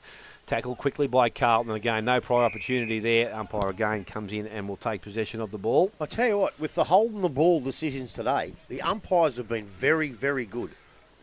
They have indeed. Carter goes over the back of the pack, punches it forward for his team, but Miles gets a neat little hand pass to Crennan. Crennan kicks the ball forward, but Sulix comes out, marks the ball, quickly plays on, gets out towards the wing. Muir can't control the ball. Crennan again comes in, but that's a very, very good defensive effort by Bellpost Hill, but the ball bobbles out to Bald. Bald hand passes across to Brown. Brown's dragged to the ground. That's a little bit of a throw. Brown gets it back again. Can't break clear of the pack. It's Harburger has the ball. He's dragged to the ground. No one's going anywhere. Another ball up. Centre wing. Bellpost Hill storming home. 4 points behind with 6.5 minutes into the Morris Finance last quarter. It's Carter this time gets it down very, very neatly to Sable, gets it to Page. Page kicks, grabs it back again, tries to get away again. He's dragged to the ground. And yet another ball up, and a lot of umpires may have paid that hold the ball. A little bit rattled, I reckon. You don't handball backwards to a 1-on-3, really. No, very, very well done by Dylan Whitney to read that contest. Kicks it to Barton. He can't control the mark. Coming out is Baseley. Baseley can't get away from the pack. He's dragged down by Alouche, and he will take the free kick and relieve a bit of pressure for the Werribee side. Say thanks to Yates, and I don't know how he got back, but he did. He did a very good job. Big Daly takes a mark. That's the first. He's got balled. He's taken for quite a while. Crennan gets the hand pass from Daly. Kicks down the line looking for Bald. He can't hold the chest mark. Sutton comes in to give support. It's Sulix doing a very good job again. See what they do, Rob. Bellpost Hill side holds it in. Daly takes the mark. Takes about 5 seconds to handball the ball, and he kicks it to exactly where he should have kicked it when he was 1-on-1. By the time he got there was 3-on-2. Yeah. So this time a very good job by Warrington. Gets it down to Dylan Whitney. Whitney across to Sable. He kicks down the line to Barton. Punched away from him by Yates, who's done a very good job. Barton does a good job to keep the ball away from Yates. And it's over the boundary line for another throw-in. Sable's come into the game in the last few minutes since you praised him up, Grubby. I think once he gets a few games under his belt, he's going to be a weapon for him. I really do. I know he can play. Warrington giving many inches away to Daly, gets it over the back of the pack, but it's Yates for Bellpost Hillside, grabs it, drags Bailey to the ground. It's little De Leon tries to get his head over the ball. Warrington can't break free. Oh, that's holding the ball now. Jimmy. Carlton did a really good job. If that's not holding the ball, I'm not here. He grabbed hold of the sleeve of the jumper of Warrington. He couldn't get anywhere, but the umpire said everything was okay. Interesting decision. Collins grabs that one. His opponent, and I think that's Carlton under there. Yep. Yes, he's going to take a free kick for around the neck. And he really needs to use this ball well because his side are desperately in need of a goal. Carlton kicks out to the wing. Reece Miles, he's the one he's looking for.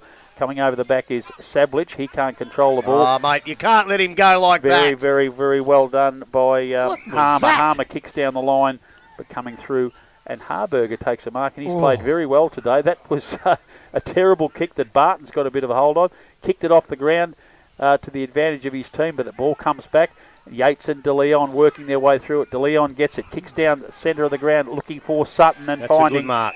The tall young forward has taken a beautiful mark right on the 50-metre line and is that dropped 15? it into the path of Leonard. Is that 15? That was the same kick the other side. 14.7 metres. And Leonard takes the mark and will have a shot for goal. He'll kick from 45 metres out, but he is directly in front. I reckon that was exactly the same distance as the one that went the other way. It's a hard decision to make, I must admit. But it is a very hard decision to make. So Ben Leonard had a reasonable afternoon, kicks the ball straight enough, but is it long enough? Yeah, Yes, it is. It's over the back of the pack and through for a very important goal for the central side. Gets them back to a 10-point buffer, and we are 10.5 minutes into the Morris Finance final quarter. Grubby, this is turning into a ripper game. This might be better to be than Bannockburn. Look, it's been a very good game all day for closeness and that. And as I said, the only reason Werribee skipped away is because they kicked straighter. Bellpost still have got themselves back, and they look like the winners of 5 minutes ago, but Werribee got one against the grain. But I'll tell you, I know how to fix that. Take it back to not more than 10 metres, because it's much easier to judge 10 than 15, if you ask me. So we're back in the middle of the ground again. Warrington doing the ruck work. This time it's over the top, and it's going to be tapped down forward. Nice, clean pick up. Goes straight into the hands of De Leon. De Leon loads up, goes long, and he is just offline and through for a minor score. Has two behinds for the afternoon. And 10-8 now to the Werribee side. 7:15 Bellpost Hill. We've gone 11 minutes. So we've got to plenty of get time this left in the bloke back game. on, Smith. He's coming on now. He had to do that. So, yeah, Carter makes position on the wing in front of us, but a neat little kick comes out to Marr, and Marr takes the ball in the back pocket for the Bellpost Hill side. His kick just skews a little bit, but it's still good enough for Staggart to get the ball. He's a bit unsure what to do, so again goes long down the line. He's looking for the big fellow who gets up beautifully. That was Carter. Couldn't hold the ball, though. Dylan Whitney picks up a crumb, kicks it forward. A couple of Werribee defenders not really committed to the ball. The ball bobbles out now to Bellpost Hill advantage. It's Costello who gets the ball, gets it to Sable, who's had another possession in this little bit of play. Linehan Cunningham eases an opponent out of the way, couldn't take the mark, and the umpire has deemed it to be out of bounds. Grubby, has your computer got the around the grounds? Because I've got them and they're getting interesting. Well, you tell them.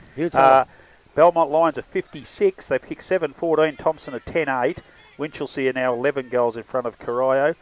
North Geelong 29, East Geelong 71, and Bannockburn 46. Inverleigh have kicked away. They're 9-8, 62, so leading by 16 points in the match of the day at Bannockburn. So the ball is in the forward line here, and again Bellpost Hill with an opportunity. I think Timmy Barton hasn't done a lot during the last 3 weeks, mate. He's starting to tire a bit, but he's done a fair bit of heavy work down in that forward line, and since half-time, ball comes out of the contest. Tries to be kicked off the ground. Again, Whitney's going to lead in the race for the ball. Couldn't pick it up clean. He's got support, though. Yates picks it up and goes quickly back towards the goal square, but the numbers are back there with Werribee, and Yates of Werribee side does take the mark. So he is now going to deliver the ball to the far side of the ground and outside 50.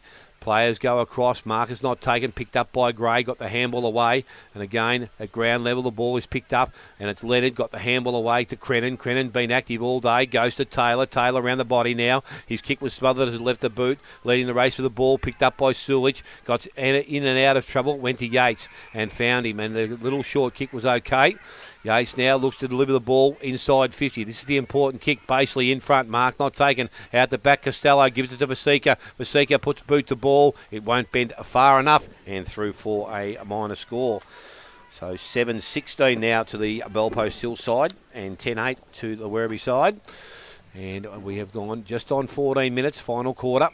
So Alush doing the kicking in duties now. Quarry has been called to play on by the umpire there. He had to go back and collect it. He was put the ball down for Lush to go back and kick in. He goes outside 50. Mark is taken out there. Collins decides to play on and goes quickly back into the pocket.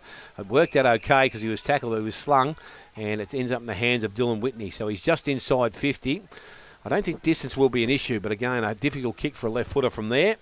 I'll tell you what, he's got a lot of class about him, this bloke. If anyone could kick it from, any left footer could kick it from there, he'd be it.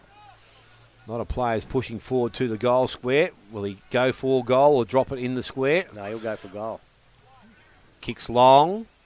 Kicks pretty well. And he kicks very well. And he has put it through for a goal. So that tightens things up once again as Dylan Whitney has got his second goal of the afternoon. That's now 8-16. They trail by just a small margin. It's 10-8, 68 to the Werribee side, and we have gone 15 minutes, final quarter. Grubby, just before you go, we're just going to point out that Anakie have done a really good job defensively. Geelong West only 9-63. Anakie have kicked 3-1, so I guess they'd be pretty happy with that in the context of things. Well, I guess so, but I mean, it's not a win, but I mean, I don't think they're going to get one by the looks of it, but well, it's still a long way to go, but see what happens.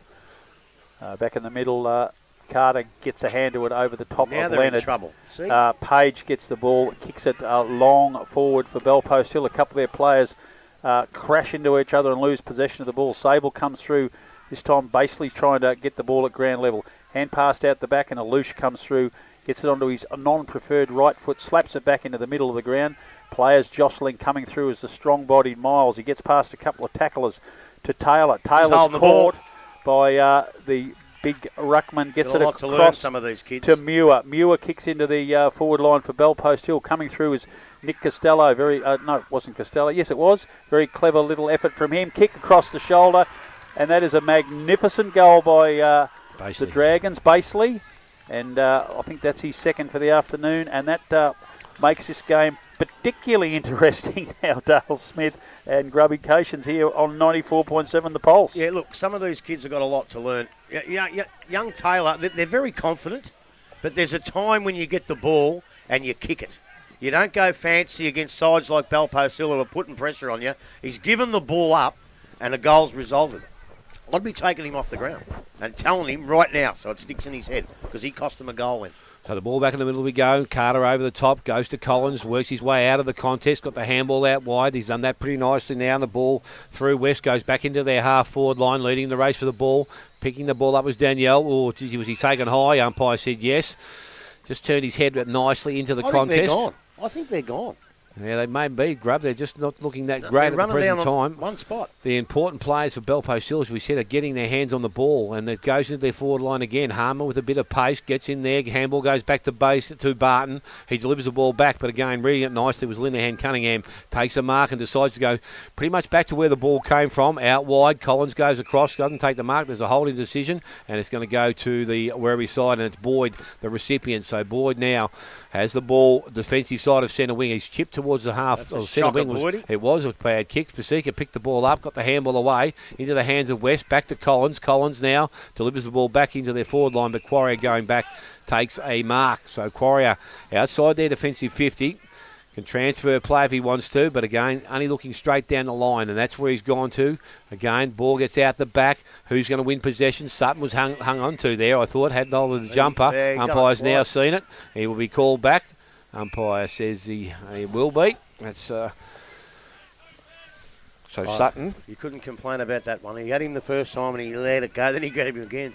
So Sutton now with the ball again. He's still 2 kicks from goal. Delivers the ball now to about 40 out. Ball out the back, tucked away by Gray. Running player is Boyd on the right boot. Delivers it back towards the goal square.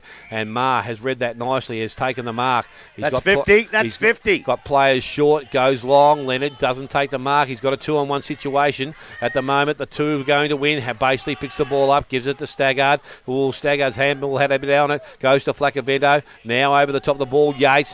What will he do? Umpire said no. It's going to be a ball up to take place. You know what? I think that's a free kick against Belpost Hill. Diving on the ball? No, running at the player with his eyes not on the footy. Oh, okay. You know, you have to keep your eyes on the footy. So this time it's ball that taps the ball out. Picked up there. Again, Skinner tries to... Wilson.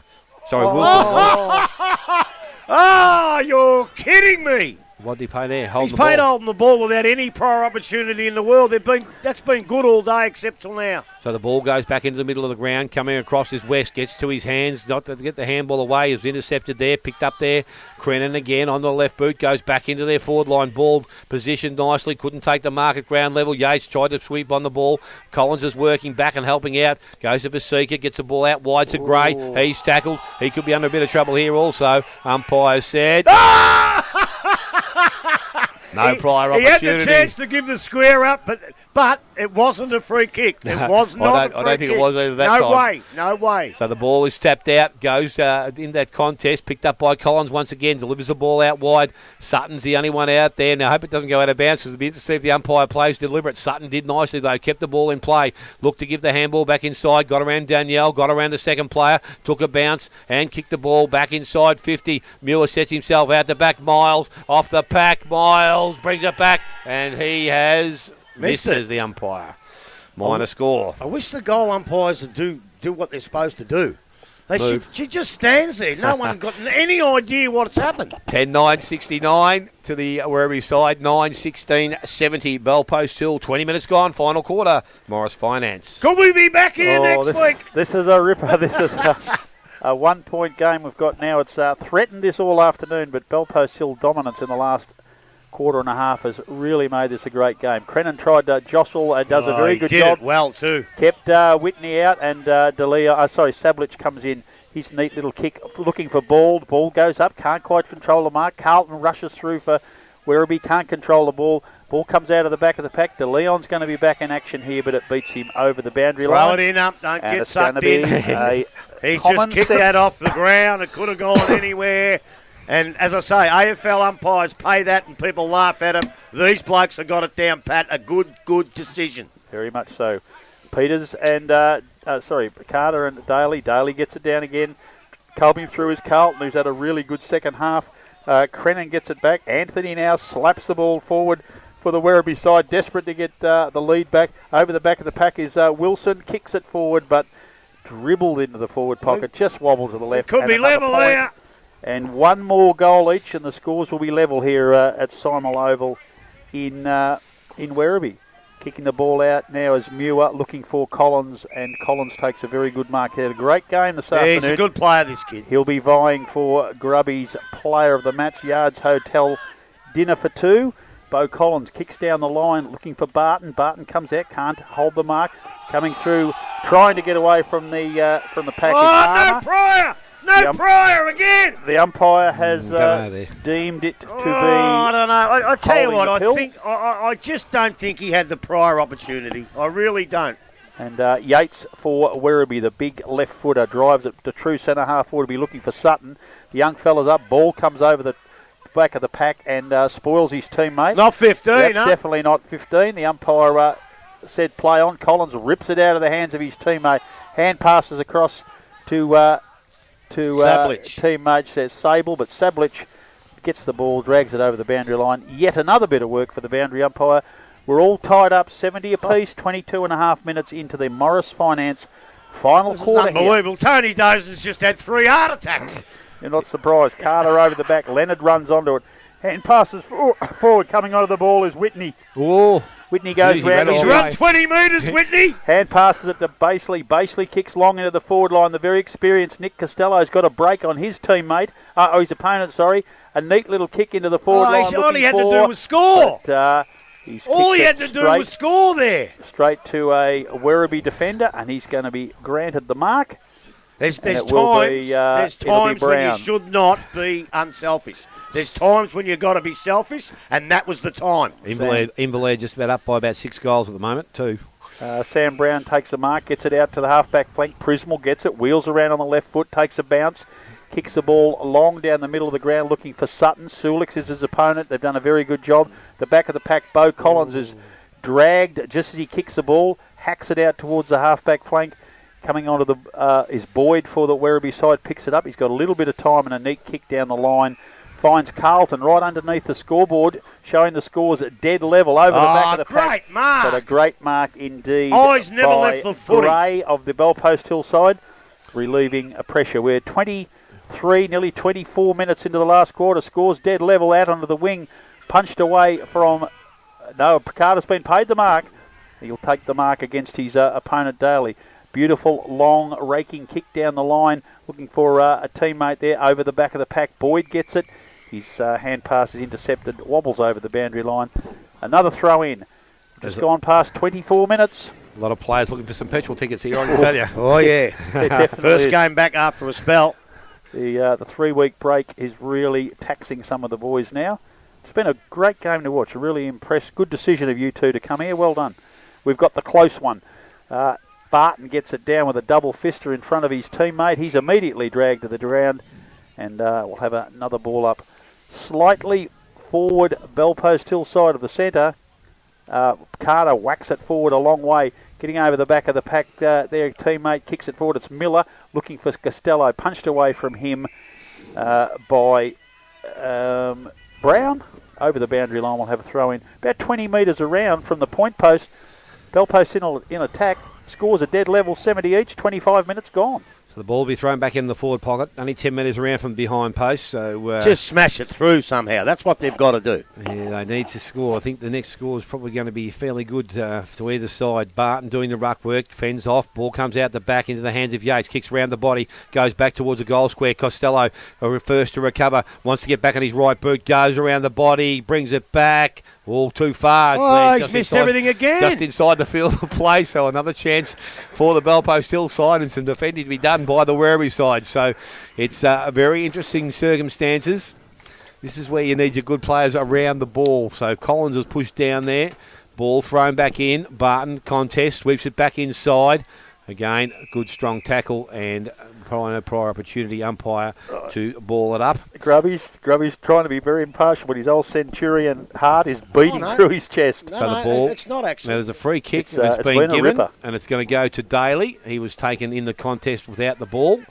So Daly now with an opportunity to get things flowing. Goes to Crennan. Crennan plays on. Goes out wide. Taylor takes the ball. Next kick will be important. Has to hit a target. Goes looking towards Mile. Gray comes across. Couldn't take the mark. Ball picks up. Kicks round the body. Sulix. Can he trap it? He does. Gets around the oncoming player. The umpire's called it that way too. Free kick going to Miles. So Miles now wants to go. Got the handball out. Looks to give him the ball into the forward line. Quick kick goes forward. Mark not taken. Score. Any score will count. Muir off the ground. Goes back. Boyd. Used the body nicely and he has taken the mark.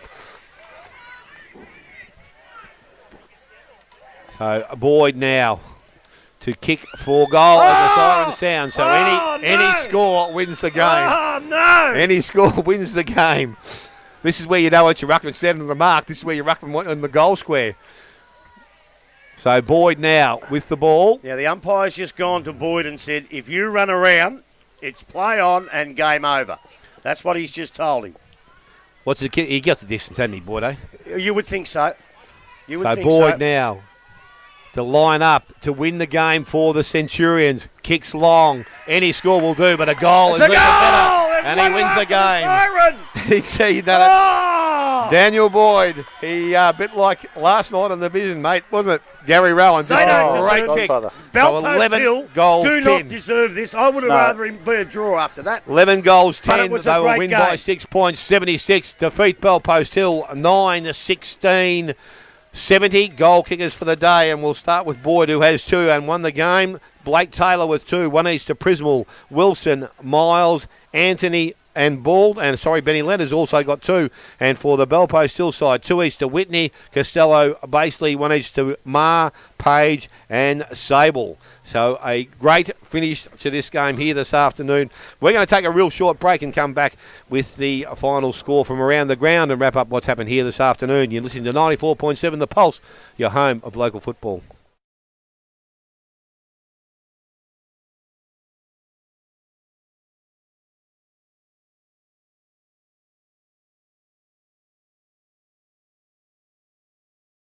Few minutes time and there is. we just have a break and we'll be with you in just a moment. All right. Yeah, good job, boys. Honestly, good job. Good job. Tell the truth. Oh, I thought they were right.